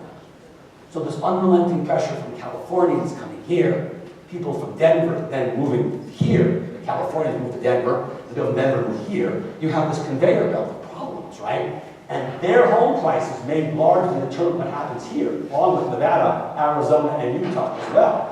They're moving to here, they're moving to Reno, they're moving to Vegas, they're moving to Tahoe, they're moving all over, moving up here as well. And then the Chinese are moving here also. That exacerbates the problem there, causing inland migration east from the West Coast in Oregon, Washington, and California, and you're a conveniently lovely biggest city. You're the biggest, nicest city between California and going east, right? I mean, Vegas is very different on this, right? Now, let's end. I've talked about regulation, and I've talked about how it hurts home builders. I want to give you an economic diagram, if you will, that you can take home with you to understand why and how it is regulation hurts home builders. I talked about, the impediments in the way, they just build more expensive homes, they build fewer homes as a result. Let's take a diagram or two and show you using supply and demand how and why this is the case. Let's begin with a situation. This is just a normal, ordinary status quo thing. We're here now.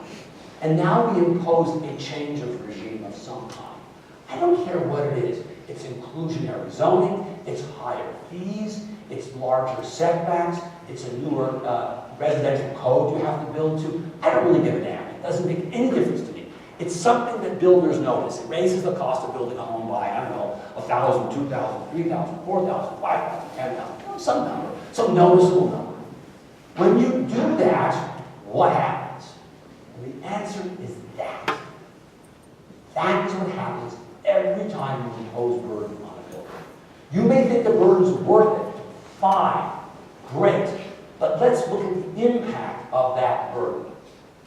And it's unusually deceptively nasty. That's the point. So this tells us that now the equilibrium price, the equilibrium price has gone from here to there. It's gone up from the original situation, PO, to PT, price with tax. Whatever this imposition is, doesn't matter, we'll call it. And the quantity produced declines from the original quantity to the taxed quantity. I mean, think about this. You don't have to be a home builder to appreciate this. Miss, what's your name? Terry, what's your favorite fruit? Apples. They cost $1 a pound. I mean, I don't know. Organic, maybe they're more. So what if apples cost $12 a pound? Would you buy more or less? Ah, see, there you go. The price goes up of apples, and Terry says, let's buy fewer apples. You might buy smaller apples, I buy fewer number and smaller. Like houses could be built smaller houses or fewer homes. We're not exactly sure how this works out, but we know you're going to spend a lot less on apples. That's for sure. So people try and evade the tax. People don't want to pay it, right? So you change your behavior to get away, right? You'll buy now figs, grapefruit, kiwis, I don't know, right? Strawberries, something obscure, right? What's the upshot of this? There are a whole bunch of upshots. The first one is new home prices are more expensive, and fewer homes get built. That's obvious, right? What else happens? Let's say I come to town, and I want to live in El Paso County. I want to live right next to the jail, because my brother's in the jail right now. Okay. I want to live nearby. I want downtown's nice, good area. The mayor's really awesome. Things are really happy. It's good. But they just passed a stupid ordinance in town, and the home prices in El Paso County are now $20,000 more than they were just yesterday. Just yesterday. Any realtors in the room here? Raise your hands. Great, you're a realtor, awesome. What's your name? Chris. Chris, all you care about as a realtor is making your commission. You don't care about anything else. You're solely focused on screwing the buyer and getting the most out of the Just like the builders, all they care about is building big homes, and that's it. It's much more complicated. You're a good guy. So I come to you and say, I want to buy a house. And you say, well, why don't you live in El Paso County? It's nice. It's the thriving heartbeat central of the Springs. And I say, I don't have the money. I think let's run up 20,000. You go, have I got an idea for you? I'll move you to Teller County. Schools are good, air's good. It's all great. You're near, I don't know, more mountains or closer to Pikes Peak. I'm making it all up. And I go, deal. I buy a house. But many people are in the same boat as me. Just because house prices go up doesn't mean my income's going up. We just showed that income's going up much more slowly than house prices, right? Income's going up at 3, houses are going up at 6 nationally. Here we're closer to 10. So as you move people into Teller to avoid the tax increases, the house prices that have gone on in El Paso, what happens to the home prices in Teller? Yeah, they go up. So every time you impose burden on builders building new homes, you necessarily raise the price of all homes in the community. That's quite nasty. You can't want to do that. You may say you want bigger setbacks for new homes, but because you've mandated bigger setbacks for new homes, you've made the existing home prices that don't have the setback more expensive because people will gravitate towards those to avoid the more expensive homes that they can't afford to buy. So you're making everything more expensive when you impose new burden on builders building a small percentage of new homes. That's really weird. You're also going to make transportation costs weird. Folks are going to have to travel now. I wanted to live here in town across the street from the jail, but I can't now. I have to live 20 miles away, drive on the roads, pollute the air more, travel time more, delaying other people because traffic is worse. Our trade deficit, or more oil being spent, we're going to fry up our environment, kill our grandchildren, flood New York, or, whatever. Miami, Boston, whatever these low-lying coastal cities. This has negative impact. So here, home prices go new supply, increase existing home prices. You push building outside to teller, right? And you drop land prices because now I was a 75-year-old guy hoping to sell my land to a developer to build 10 houses, and now they say, you know what, I don't want your land. I can't make any money building homes because they're more expensive here in El Paso. Right? So that's what goes on. So who pays the burden of this? Who pays? When you impose this law on the new builder building a home, whatever setback requirements, with facade material, whatever, who pays? Who bears the burden of this? Because we're all going to try and evade it like you are with the bananas. We're all going to try and change our behavior to get away from that problem and move to teller. But everyone's going to do it. The suppliers are going to try and do it, the workers, the builders, the developers, the landowners, the buyers. Everyone's going to think about getting away. But someone can't get away. Whoever gets away the least, whoever can't change their behavior. You have a diet that requires you to have a lot of potassium. You must eat 4 bananas a day. You're paying that tax. You've got no choice. I don't have to eat bananas. I can eat strawberries. You pay, I don't. Let's now look at this analysis, but with the houses instead, okay? So we'll look at the role of suppliers, workers, builders, developers, landowners, and we'll forget renters just for convenience and time. So you're a supplier.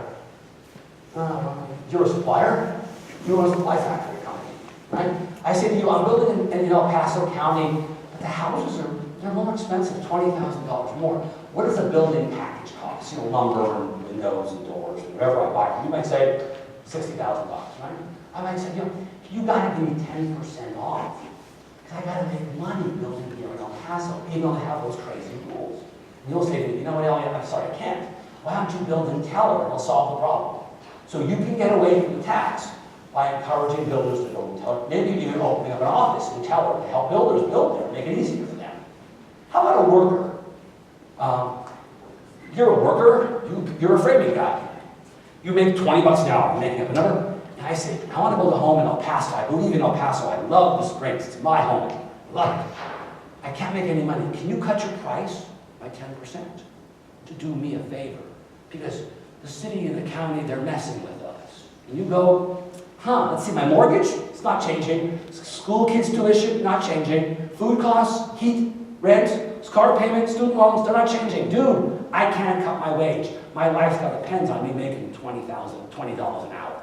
You know what I'm going to do? I'm going to call a supply guy over there. And I'm going to work for a supply house in Teller County to avoid working here because I need to make $20 an hour. So they'll get away. They'll work for builders. They'll do something to work and somewhere else and get the $20 that they need. How about builders? Are builders all going to sit there and take it? No. Some builders will quit. We've seen that. Not enough home builders. Not for this reason necessarily, but generally, right? Regulations are costly. They can't build homes and leave. And the builders that are left, some will stay in El Paso, sure, because they know it, they know the area, they've already bought land, they know people, the permit office, the relationships are good, and so on, great. But some builders will slowly move a little bit to teller. Because that's what people do, they adjust. They think, look, I can build a house for $300,000 in El Paso or $250,000 in teller. It's the same house. Well, why not build it in teller? It's cheaper for the buyer. They'll move. The workers will move there. The supply houses will open facilities there. There'll be a little more construction in Teller County. That's what goes on here, right? So who at the end of the day doesn't have the luxury of elasticity? Who doesn't have the luxury to move and change their behavior? Well, one group is obvious, landowners. Last I checked, you can't move your land. You can't pick up a suitcase and transport it somewhere else. So they're stuck. And who else is stuck? To some extent, buyers. Because some buyers will want to live in the county. So let's look at the warfare between these two groups. This will give you extreme answers to this question of who bears the burden. Don't sweat it, there's no test. These two graphs are almost the same. The only difference is the shape of the demand curve. This one's quite flat, almost horizontal. This one's very steep, almost vertical. What's the difference? The difference is here, people are very price sensitive. A $1 increase in price, a small increase in price, leads to a large decline in quantity. You with me? These buyers have choice. They will move to save a nickel. You raise the price by any amount, they're out of here. Think of, hopefully no one here comes from, I don't know, Lawrence, Kansas. It's flat. There's nothing there. When the twister comes, it knocks your house down. Doesn't matter where you are, East Lawrence, West Lawrence, North Lawrence, or South Lawrence. If they raise the price of housing in East Lawrence, folks move to West Lawrence. They'll save $1. Great, I'll do it. It's worth saving $1 because there's no discernible difference. So if you wreck the housing markets, by raising the price of home building a little bit, there'll be a massive decline in quantity of construction. Massive decline, because everyone's going to move. By contrast, panel B is El Paso County, the Rose of Colorado, the most beautiful county in the entire state. It puts every other county to shame. Anybody who's anybody wants to live in El Paso County, right? They're moving here from Telluride, they're moving here from Pitkin, they're moving here from Thoreau because it's where the rich and the famous want to live. All those movie stars, they're all living here. Right? Who cares what the house price is? It doesn't matter. 10 million, 12 million, 13, it's just a number on a check. I can sell my Google stock easily. In this case, notice, very high increase in house prices compared to there. Twice as much, right? Very little decline in quantity. Bigger house price change, smaller change in quantity, because the buyers don't care. They'll pay the higher price. So here, on affordability, in here, in our town here, affordability goes to hell because you impose the tax, the buyers pay, and house prices shoot up like a rocket. Like a rocket, they shoot up. By contrast, here you wreck housing affordability because the houses stop getting built. It has to be one of these, or something in between. Probably something in between. But whatever you do, when you impose burden and push the supply curve up from the initial supply curve here to there, you force movement on the demand curve, forcing prices up and forcing quantity down. The only question is, what's the shape of the demand curve? That will tell you whether prices will skyrocket, as they do here in El Paso County, or construction activity just tanks, like in Lawrence, Kansas. You get to pick, but something has to give. So I'm going to implore you to think about not doing this. We've already faced an affordability problem. It's getting worse. If you impose burden on builders, you push the supply curve up and to the left, exacerbating the existing problem and making it more serious. Can we in turn instead push the supply curve down and to the right? Move it down here. If you can move this supply curve not this direction, but that direction down here, that would lower prices and increase quantities. Okay, that's a magical outcome that I think is beautiful. I want you to think hard about what we can do to do that. We'll all be better off. Builders will make more money. House prices will go up more slowly. That's a good thing, at least primarily in the housing markets that they supply and build more homes in. But overall, house price pressures will decline. Your community will become more affordable, and that's a great outcome, right? And last but not least, if you look at what's happened, More regulation is to higher house prices, fewer new homes, and less employment growth. Inevitably, San Francisco has no employment growth because no one can afford to move there. These expensive cities are now, they have jobs that are open. Silicon Valley, San Francisco, Boston, New York. Then lots, Seattle, Portland, lots of job openings, right? And no one to fill them because no one can afford to move there and live in the homes they have to buy or rent to live there. So we have unemployed people who want to work in, I don't know, I'm making it up, Mississippi, and open jobs in Boston, and yet the job state won't open, and the unemployed people remain unemployed because this problem has become so severe it's now hurting GDP nationally. Because we have misallocation of resources, people who could make higher incomes. So traditionally, people who were poor moved to expensive cities, higher income cities. They moved from the rural areas to urban areas, right? And they got jobs.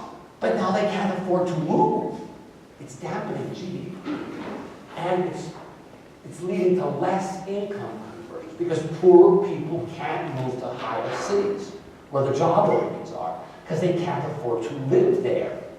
It's hurting income inequality, it's reducing GDP growth, it's beginning to have very serious macroeconomic implications on our country, which that says that the federal government has to start doing something because it becomes a huge national problem. As long as it's a state problem, state governments or county governments can deal with it, but it's getting more serious, right?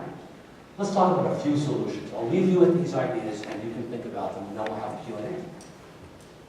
I'm giving you solutions that don't require much money. You know, if we had infinite money, we could solve all the problems, right? But we're all going to be squeezed. The feds aren't going to have much money. State governments are going to be squeezed, and so on and so forth. So let's think about what it is that we can do with limited budgets and some creativity. Many of these ideas are ones you've already seen before. I'm not Moses coming down from Sinai here, right? Ooh, you know, build all types of housing. Don't let your own personal opinions interfere. If a builder wants to risk their money building a $200,000 home that looks butt ugly, okay. We have building codes and stand together. You know, I may not be what I want to live in, or I don't think it's very nice. Let it go. Let them build. If they want to build a $5 million house, like, well, that's kind of inappropriate for the wrong neighborhood. It seems expensive. I can't build, 20 much cheaper homes. They want to build it. Let them build it. More supply is always a good thing. More supply always reduces the rate of increase in price of homes. You know, you have big demand, need it with supply. You may not need it with the right supply, but more supply will always reduce tamp down pressure. Ensure Economic Development Corporation growth plans mesh with housing plans. I'll give you a great example. Montgomery County, where I live, they push for jobs. People move to where we are, build your factories here, grow here. And they say for every one job that they want to attract, they're only going to allow 8/10 of a house to be built. They're going to underbuild deliberately. They know we're going to need 1,000 houses, but we're going to permit 800 because we don't want them all living here. I mean, we want some nice house price appreciation along the way. So economic development becomes a tool to take out poor people. Spectacular. Whatever. Right? Micro housing, single room occupancy rooms, houses, apartments. What's wrong? It may offend your sense of sensibility. I would never live in a single room occupancy place. But I did. When I was in college, I lived in a single room occupancy. It's called a dormitory. I don't remember it being that unpleasant. It wasn't what I aspired to as an adult, but I lived there for several years. It was just fine then. Why can't I live there when I'm 22, 23, 24, and then move into a bigger place with the house rents or something? Let people determine what they want and how they wish to live. Don't impose your opinions on them. Imposing opinions is expensive because it makes builders build bigger, fancier, nicer places, right? Modular manufacturing homes, which I spoke about earlier, are a reasonable solution to the problem. They aren't the solution, but they are one of many solutions. They're not going to fit in many neighborhoods, they're not going to work on hillsides, and whatever. But, give it a whirl. If someone thinks they can do it, and they can do it attractively and make it nice, maybe make them have a post a bond of $10,000 or $15,000 against the exterior view of the house. So if it deteriorates, the county or city takes the bond. That will encourage them to use better quality siding and so on and so forth. Accessory dwelling units. That's a good idea. As land gets more valuable, it should be used more intensely. So when the house is built, the houses tend to get built at the edge of the city, right? Not all, but generally. Greenfield construction happens at the edge. The edge is the cheapest place to build. But over time, the edge is no longer the edge. 50 years ago, the edge is now downtown almost, right? That land should be used more intensively. You're wasting the land. You would never do it today the way you did 50 years ago, but it's too late. You can't rebuild the city neighborhood. So allow ADUs. That way you can build a basement apartment, a carriage apartment, the next door apartment, the back door, something, I don't know, turn your basement into something, build a basement, I'm making it up, but you get the idea. These are ways to use land more intensively, increasing the supply of homes, and the government doesn't have to do anything here. We're just giving you permission to build an ADU. And there's some requirements, has to have egress, whatever, windows, all kinds of stuff, I get it. But if people sense the chance to make money, they'll do it, and they'll drive rents down and housing costs down in the process. Not a bad outcome, right?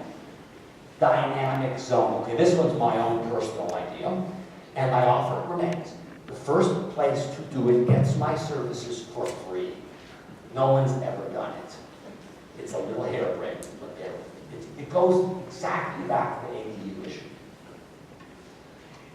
50 years ago, on the perimeter of the city, they had acre zoning. I don't know what it is, but half acre, okay? Now it's 50 years later, those neighborhoods are now close-in neighborhoods, and the houses now are there, $500,000, $1 million. I'm making up the numbers. What if we said every 30 years you could subdivide your homes? So your acre zoning back in 1950, in the year 2000, by right, you're now allowed to build 2 units, each on half an acre. And in 2015, you could build 3 houses, each on a third acre. And in 2090, you could build 4 houses, each on a quarter acre. So automatically, as you buy the house, you have an embedded option to tear the house down and build 2. I'm not saying you'll do it, I'm not saying you won't. But it will slowly densify communities that were built 50 years ago. The homeowners and the communities will hate you for it. If you do it far enough down the road, 30 years, who cares? You're dead. I'm not worried about my grandchildren here, it's far. But you're going to save the community a lot of land use problems because you will densify existing communities. No one will touch this with a 10-foot pole. That's why I can offer it for free. I'm not an idiot. I'm an economist. Experimental overlay districts, obviously, you try something new, try it here, try it there, try something. Be creative, listen to what the builders want, listen to what the neighborhood communities want. Try something new, don't do it everywhere, experiment. Great. And encourage density. Gosh, you've heard me say density 1,000 times. It's the big ally. As house land prices get more expensive, the critical thing is to reduce the cost of the land embodied in the structure. So if the land's $100, and you put 1 house on that land, that house embodies $100 of land. If you put 2 houses on that land, it's $50 a house. You put 100 houses on it, it's $1 a house. Those are solutions to reduce costs, increase affordability. The builders may or may not take you up on it, that's not your problem. The builders take risk, that's their business model. The government's not in the risk-taking business, but the government should be in the risk amelioration business. We're going to make rules that are clear, understandable, simple, tax land at highest and best use. If you don't use your land appropriately, you're wasting your land. How can we get people to densify up their land? So they have a parking lot downtown, it's doing no good. If you jack their property taxes up, they may go, whoa, my taxes are going to quintuple next year. I think this parking lot business is not for long here. I better do something with my land and make it more economically viable because the property taxes will kill me. So the higher property taxes are going to push you to build a building on that, and force you to make it a better improvement on that land. And whatever you do, be better. Make a 2-story parking lot. Okay, it's better than nothing, right? Encourage social investing by the private sector. If the private sector comes to you and says, hey, we have an idea. We'll build some apartment building, we'll put a whole bunch of low-income people in there, and we promise you that their recidivism rates will be lower, or their employment numbers will rise by 10%, or their incomes will up by 7%. You can negotiate on this, right? But if they're putting the capital up and they're promising you an outcome that you believe is valuable, what the hell? Give it a try. It may be against your personal principles. Yeah, Lots of things are against my personal principles, but I compromise. Because there's nothing illegal or wrong, and if they can offer a solution that you can't, go to it. Land banks, of course, to agglomerate real estate and land so that people can, builders and developers can do something with the land. You need a land bank to do that. And exclusionary zoning. We talk about inclusionary zoning, right? Inclusionary zoning says if you build a number of market rate homes, you have to build a couple of affordable homes. Those aren't great solutions because they jack the price up of the regular market rate homes because you can't subsidize something for nothing. No one can get a free lunch in economics. But you also want to end exclusionary zoning. 1 acre zoning, 2 acre zoning, 5 acre zoning, brick not just on the front facade, but all four sides have to be brick. Oh, why have a shallow slope roof when you can have a steep slope roof? It looks much prettier. It only costs an extra couple $1,000s. That's always the excuse. It only costs an extra couple $1,000s. But you keep doing it every year, and you get to the mess we're in right now, where you can't build an affordable house. So end regulations on these builders. Life has to have it. The quality of the home has to be good. It has to be able to be resold in 5, 10, or 20 years and have value. Otherwise, you're ripping off the buyer. If people know those homes are crappy homes, that's a terrible thing. People lose their money, the neighborhoods go to hell. It's a very bad thing. So you have to have building codes, but if it's just a matter of elegance or attractiveness, that's a very good, think about Manhattan. People are happy to live in New York City for 400 square feet of house. I think they're crazy. But who am I to impose my views on them? They like it. That's what they want to spend their money on. $5,000 for a 400 square foot apartment. Be my guest. Live large, right? Transit-oriented development. Try and densify along bus routes as much as you can. That's where you're going to harness what you've already got. If you put people in far corners of the city, it's hard for them to get to work, travel, commute, get to doctors, children's schools, and so on. But if they can avoid having a car, all the better, right? Help them not have to have a car or 2 cars for 2 jobs in the family. That'll be good. Expedited reviews, time is money, right? Brownfield development, cheaper land, people can try new experiments there. They can do less expensive housing, try something new and different, right? Household mobility within Colorado. If people hear someone's poor and says, hey, I got a job offering in Grand Junction. Social workers here should say, fine, here's a bus ticket. God bless you, Godspeed, good luck. You don't want to keep them here. If they think they can do better for themselves somewhere else, let them go. We don't need to keep them here. If they have a job offer, if they can't afford to go, they don't have the money because they can't afford the bus ticket, the moving costs, help them a little bit. We're not trying to get rid of these people. Other folks from Glenwood Springs may move here instead. But this ability to move is very advantageous economically. Movement is a very good thing, right? Continually monitor housing providers. Make sure they're following what they've promised to do. Income levels are being appropriate. There's a social worker on the premises if they promise that or whatever it is. They keep their toes to the fire, right? Encourage auctions to build new units. Here's another idea of mine that's crazy that no one ever follows. You want to build, I'm making it up here, 20 units that cost $200,000 a piece. Put out a tender and say, we want these 10 units. They have to fulfill these 7 criteria, whatever they are. Square footage, heating, whatever, codes, all the things you got to have. Now, make us a proposal. Developers, give us a proposal. The low-cost developer wins the tender. That way, you promise yourself that you've gotten very good value for money because you play the developers and builders against each other. Someone's going to be the low-cost provider. Hopefully, they're a quality guy, right? Give it a whirl. Try it once and see what happens. Reduce the use of impact fees because impact fees just drive the price of housing up. New homes and existing homes, and do all those bad things we talked about. Reduce supply, more commuting, building across the county lines, and so on and so forth. I know you need money. I got that. Try other ways. Think of other ways. Sales tax, general sales tax increases, or something. We're all in this at some extent together. Putting the burden purely on builders to solve a social need. I'm not convinced that's quite right. We can argue about that, right? Don't discourage expensive units. They're great. They're part of the solution. This is something I'm kind of mad about. The data shows legalizing pot leads to immigration. Shocking. Well, legalizing pot, you should have more housing units. You need more than you think you would need merely because you've legalized pot. Now, as more states legalize pot, this problem goes away. Once all 50 states do it, there's nothing left, right? But you get the idea. Make sure, again, this goes back to the earlier one, the EDC. Make sure your policies of growth and stimulation of your economy and building incentives for corporations and firms to build plants and equipment here are matched on the household side, with a plan to build enough homes to accommodate these changes.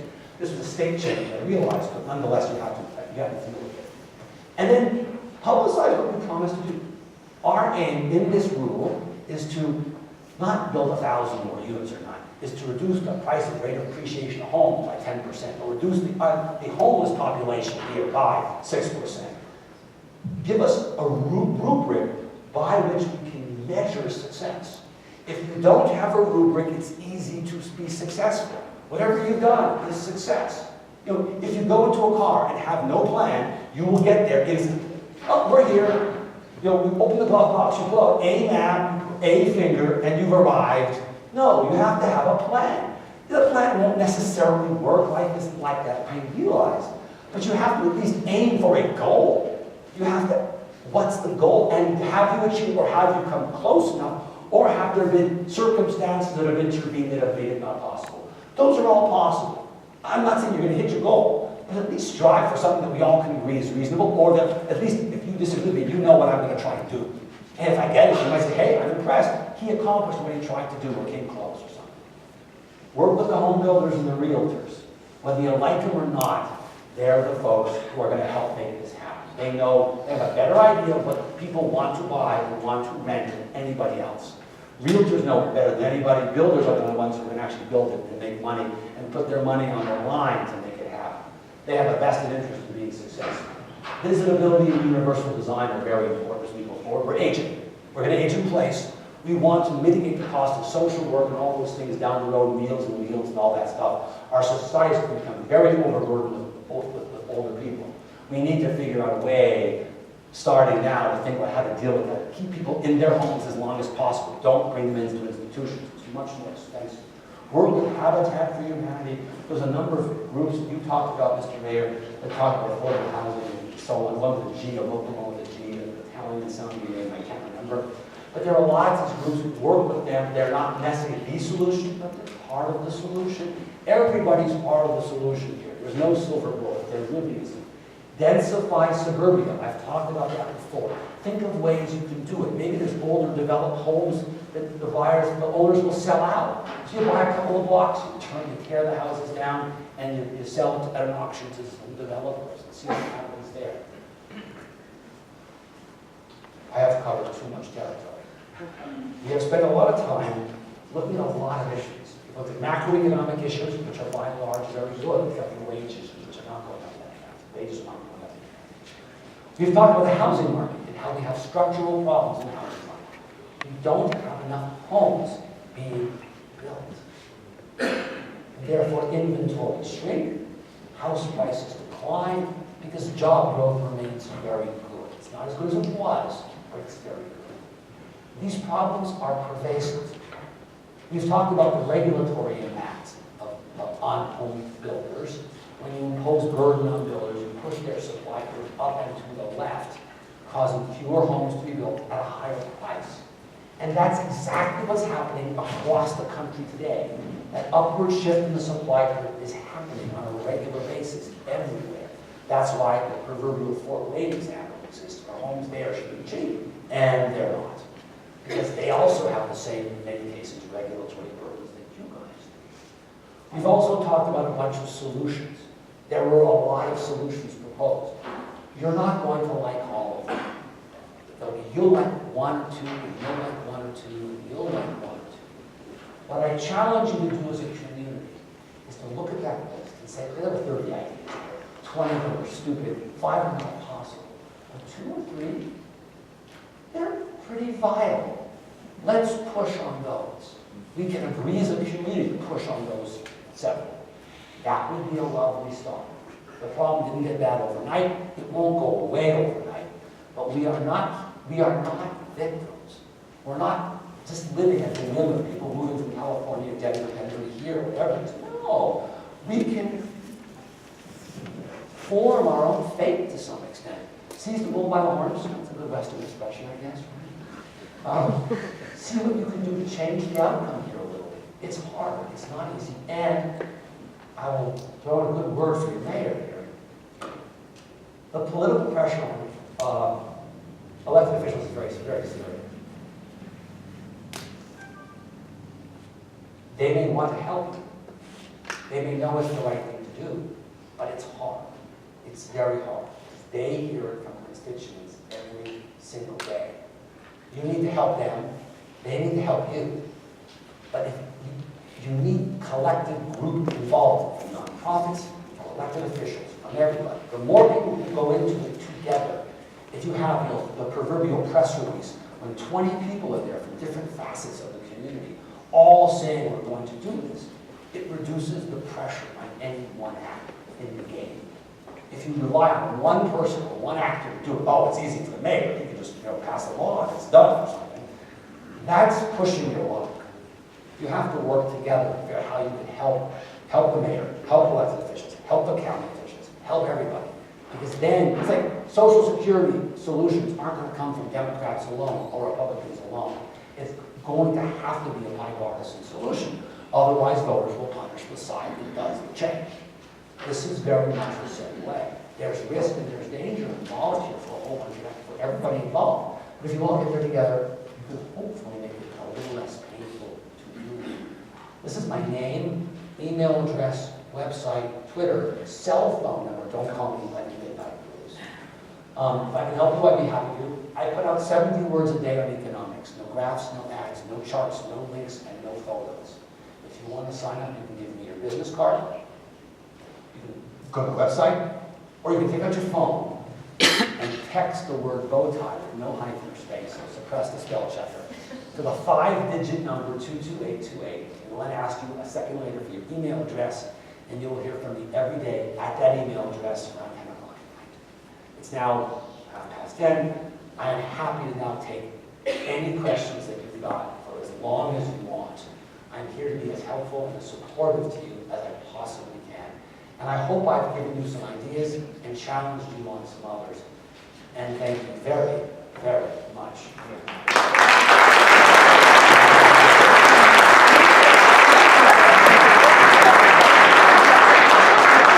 Thank you to Elliot. We will take questions now. I've got a few on some cards that have already been handed in. I'll go around and take some more cards if you have any. From somebody who economics was their favourite class in school, that was fascinating.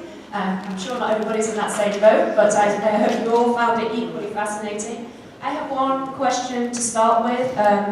You talked about the elasticity of supply and demand and price sensitivity, and you obviously gave two extreme examples. Where would you find El Paso County really falling in that range between very price sensitive, not very price I think it's sensitive? mostly the price sensitive area. And do you have any specific statistics I for don't. that? No, that's very hard to come by.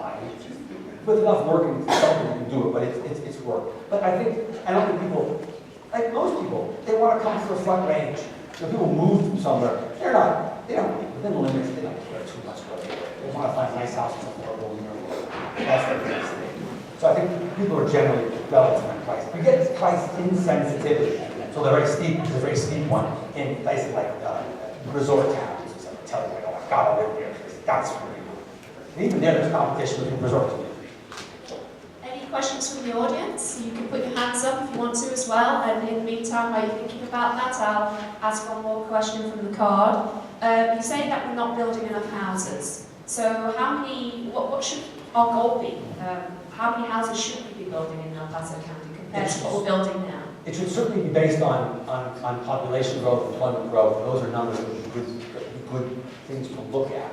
In migration statistics, they come late, we get to the IRS and so on. But nonetheless, those would be the keys that I would focus in on. Let's see how much immigration we're getting, how much births over deaths we're getting, and so on. So how many new firms are coming to town. Those are certainly the basic measures. And you want to so that price increases go down. You want to compare yours to, say, Denver, yours to other cities along the western, along the front range. And if you see yours going up more slowly, that's probably a good sign that you're building more homes and alleviating the problem. Okay, thank you. Lady here has a question. I'll hand you the mic. First of all, I want to thank you. This is the first time I understood economics in your government. Thank you. The other thing is, I'm so glad to hear what you're saying because this is so close to my own heart. I'm a property owner. I have land. And I feel like I'm being strangled by all these rules and regulations that does not allow me to help people. And matter of fact, right now I have a violation for having people live in an RV on my 5 acres because you're not supposed to. And I'm trying to do a hand out to people who are saving up money and are working diligently to find land. Can't find it because it's so expensive.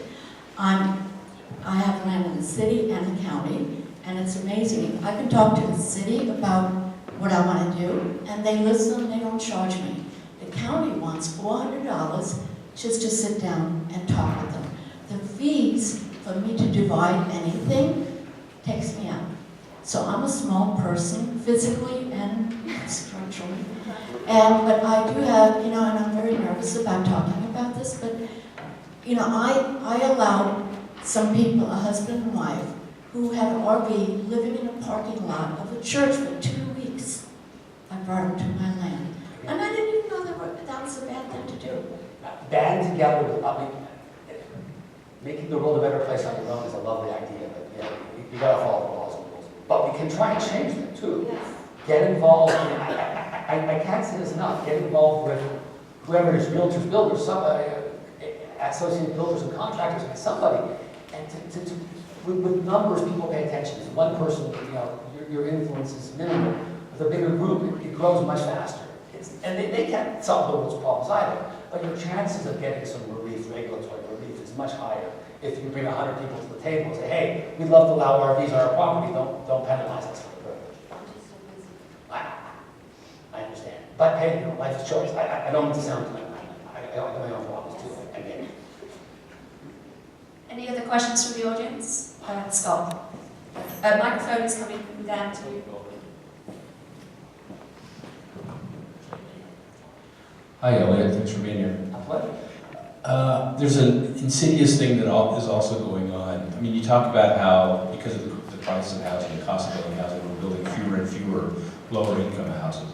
But I think there's something else that's going on that doesn't really get much reporting, and I don't think we're really tracking very well, and that is because the costs are so high, that you talked also about remodels by owner-occupied remodels, but there's also something going on, at least in the Denver market, and I think probably here too, where less productive houses and older rental houses that are primarily rented out to lower income people are being purchased, scraped, or major remodeled.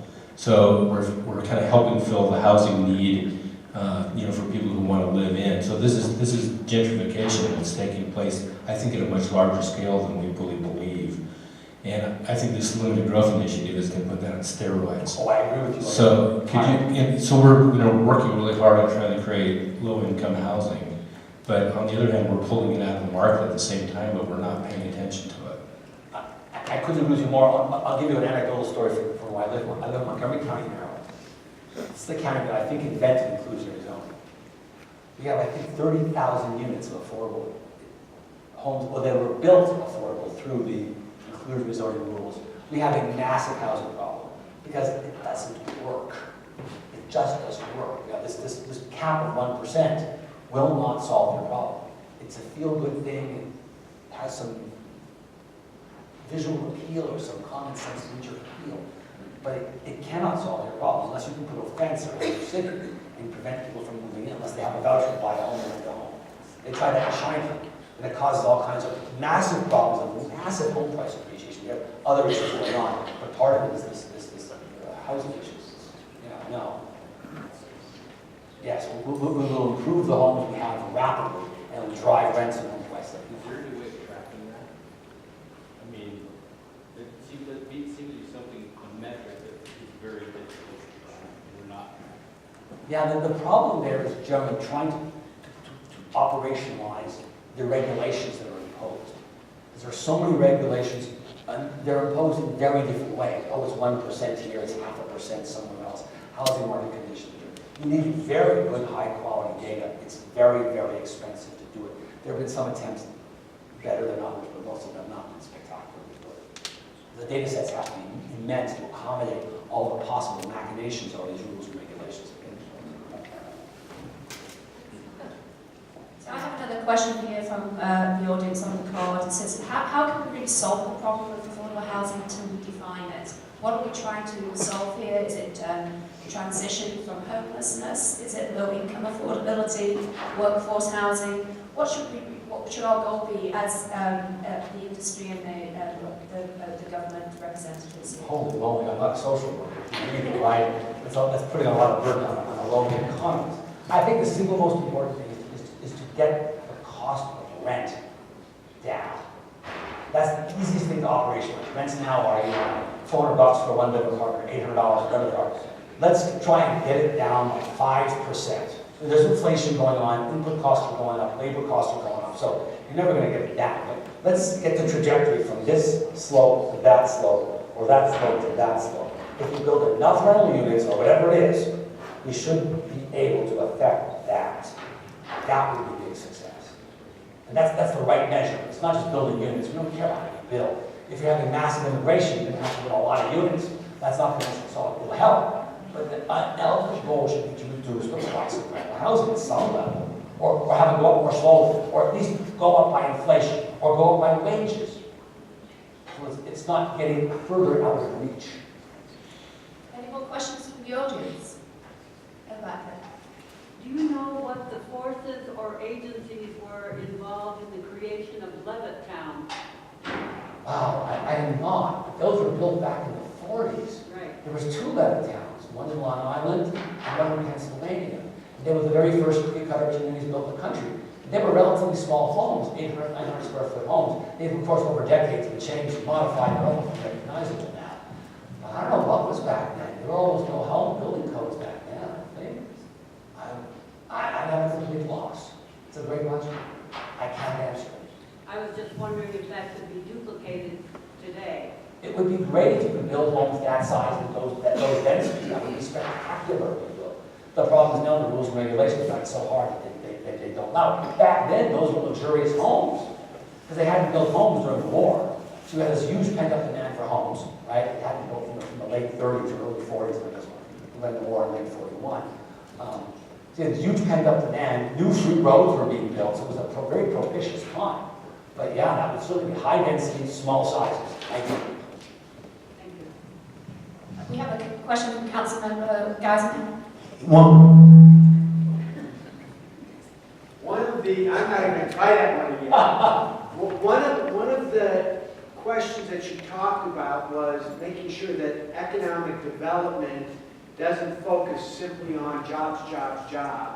And one of the things that I have read, and I'd like you to comment on, is the idea that bringing in high-paying jobs actually may aggravate the need for low-income workers to support the high-income workers. If you could comment on that. Certainly, if you brought, let's suppose Amazon came to Colorado Springs, your housing market would be destroyed very quickly. It's wrecked Seattle, and Seattle's a much bigger city.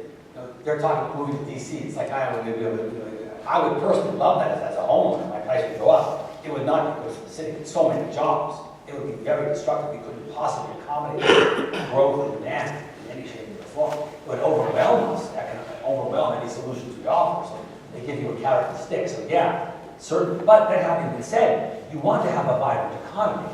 I would shy away from resisting attracting high-income workers. I think the solution really is not to say, let's attract less. The solution really is to try and build more. And the question specifically that I'm asking is that, I'm sorry. well, it's along those lines, is we're going to bring in high-income workers, we are going to want to build for what they want, but the consequence of that is going to be that having the high-income worker influx is also going to have an influx of low-income workers that we need to accommodate as well. Absolutely, because those people are going to need, there's car repair and their house is cleaned and whatever else. And middle wage, they're going to need teachers for the kids and middle income as well. So you have to accommodate all these groups. Absolutely, no question.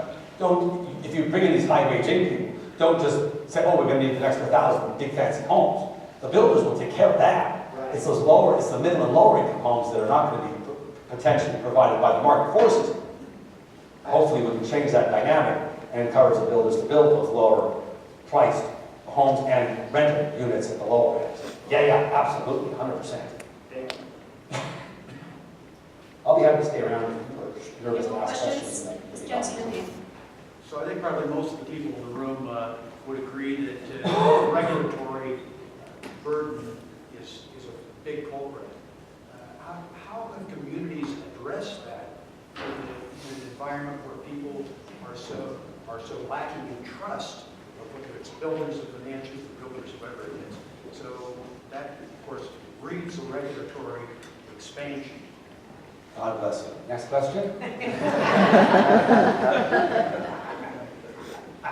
As much as I'm a quantitative guy, right? I really believe in numbers. But as I've gotten older,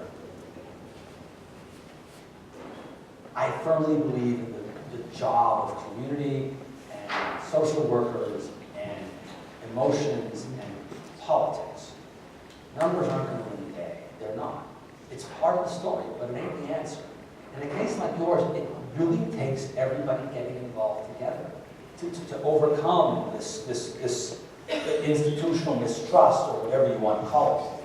But if the Chamber of Commerce, the city, the elders, get involved, and Habitat for Humanity and La Raza and whatever other groups. I mean, I'm not involved.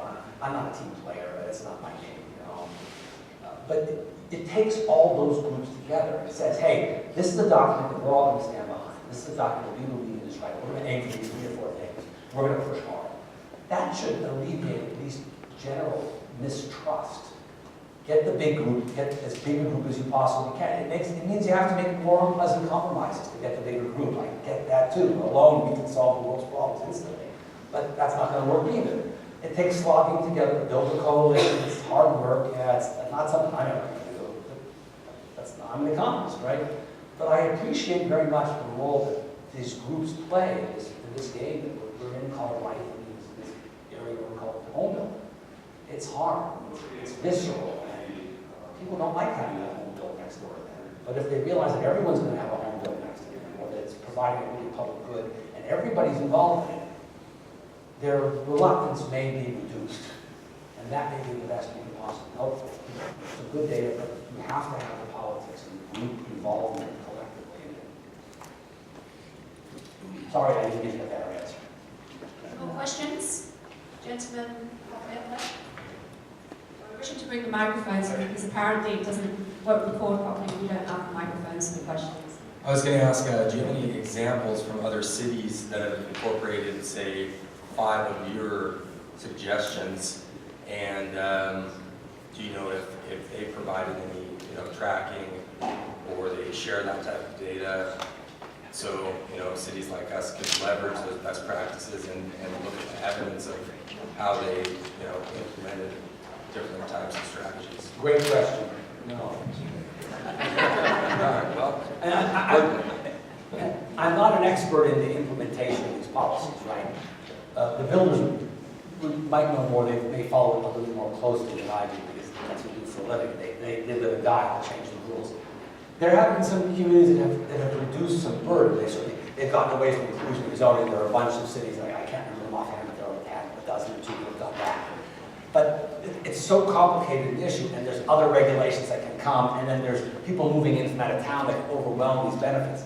It's very hard. It's not impossible, but it's hard to measure, well, can we say it was this that caused that? That's incredibly difficult. It's more a matter of doing a bunch of things and hoping for the best, because immigration policy can overwhelm you.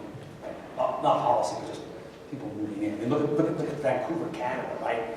They've increased the tax on foreigners from 15% of the price of the home, I think now to 20% of the price of the home, because they're being overwhelmed with them. A fixer-upper now is well over $1 million. It's more expensive there than in San Francisco. So they could have great policies, but they're overwhelmed. So that can happen as well. But I think the issue is, yes, to talk to other groups and say, I'm passing the buck here, knowing I'm not an expert in the area. I'm just not. I don't know. But other places are trying to do some things, but the resistance is strong. And The other thing to keep in mind here is the resistance gets stronger the more expensive home prices get. If you bought your home for $100,000, you know, you don't have that much in it, you've been there 3 years, or yeah, whatever. If you bought your house at $100,000 30 years ago, now it's a $500,000 or $1 million house, you're paying more attention. And if you bought the house last year for $500,000 or $1 million, you're really paying attention.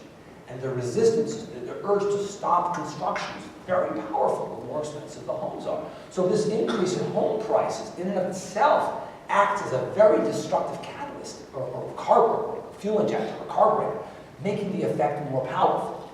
Because I have a lot, this is my biggest investment I have for middle-class people. The vast majority of middle class, their home is their largest single asset.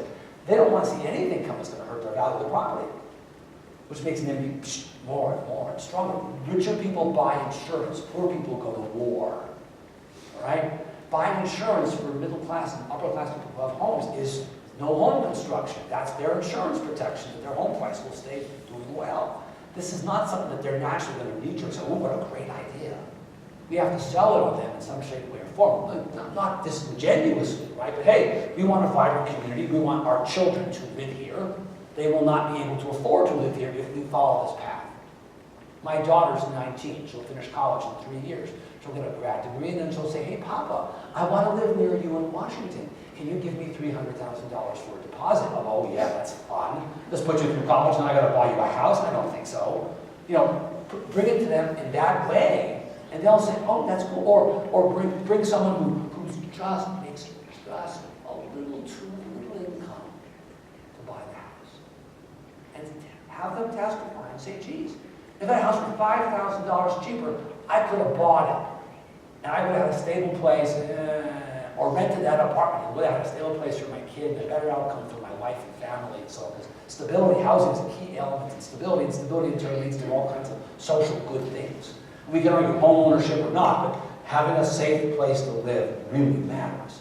And if you go at it in that respect, you might well get a lot more buy-in from the community, and they can get beyond themselves and say, oh, it's not gonna, my home price won't appreciate at 10, it won't go to 3 this year. Give it up for the team, for God's sake, you know?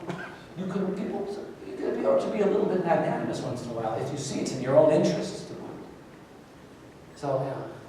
Why get more people involved? Because it's in their interest to do it. Appeal to their self-interest at some level, too, right? We don't want ice cream cones costing $24 either, because we got to pay so much, and they got to drive in from so far, and there's so few people who will do it that the price has to be so high.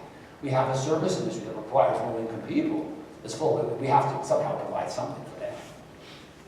Okay, we're going to take a couple more questions. I've got one on the card, and as you see, it has a microphone, and let me wrap it up. So the one on the card is, you talked a lot about infill densification. The card is asking, are we thinking about potentially planning the community kind of further east, separate from Colorado Springs and Denver, with possible mass transit connections to Colorado Springs and Denver? And is that a solution that has been considered anywhere else in the country? It's a great idea. Building a new city is fabulous. Land is cheap in a new city. There's nothing there. So you got to want to try and keep the people away from buying it proactively, because people buy it and make a killing.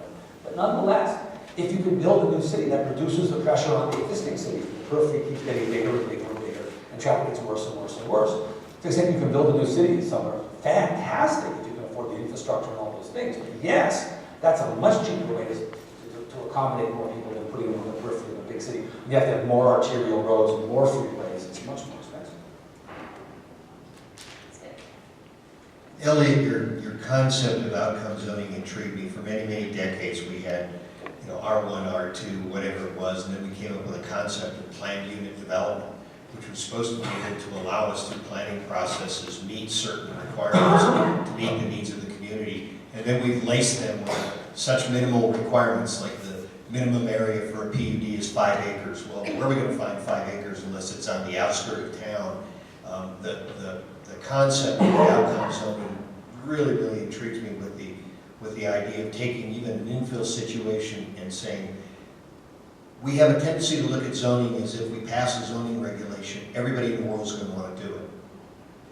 They're going to want to apply for it. So I'm curious as to have you seen anything in your experiences dealing with various associations and building communities around the country where these little projects where they take a small piece of dirt and meet the community needs for affordable housing and okay, we want to bring a product to the market at this price. Any examples that you're aware of that are out there? I mean, again, I'm not the right guy to ask you, right? But I travel around, I go to a place like Seattle, they have some spectacular affordable housing.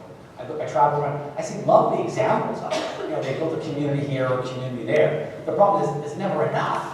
It's, oh, we built a spectacular showpiece and 150 households live there and they're really cool and they have a bus service that stops there and it's near a subway line or whatever it is. It's awesome. But then they stop and we're done. But there are, again, I can't think of offhand, but I've seen a number, I go, wow, that's spectacular. That really is perfectly suited for the needs of that community. Spatially right, it's got enough yard and, you know, whatever it is, and social work, there's a supermarket not far away, and a police substation nearby, and all this good stuff. It's just never enough. That's the problem. Well, thank you everybody. Let's give one more round of applause to Elliot. Thank you very much. Over to Kevin. Thanks, Elliot. Just so everybody knows that drank too much coffee this morning, there's restrooms downstairs too. So everybody rush out at the same time. Thanks for bringing us a national perspective, Elliot. We are working to continue this series. We're working with the state and local folks. Next one will probably be a focus more on the state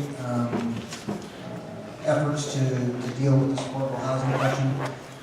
But thank you all for coming and thank you all for staying. And if you did park in the garage, make sure that you pick up a parking sticker so you don't have to pay. Thanks a lot.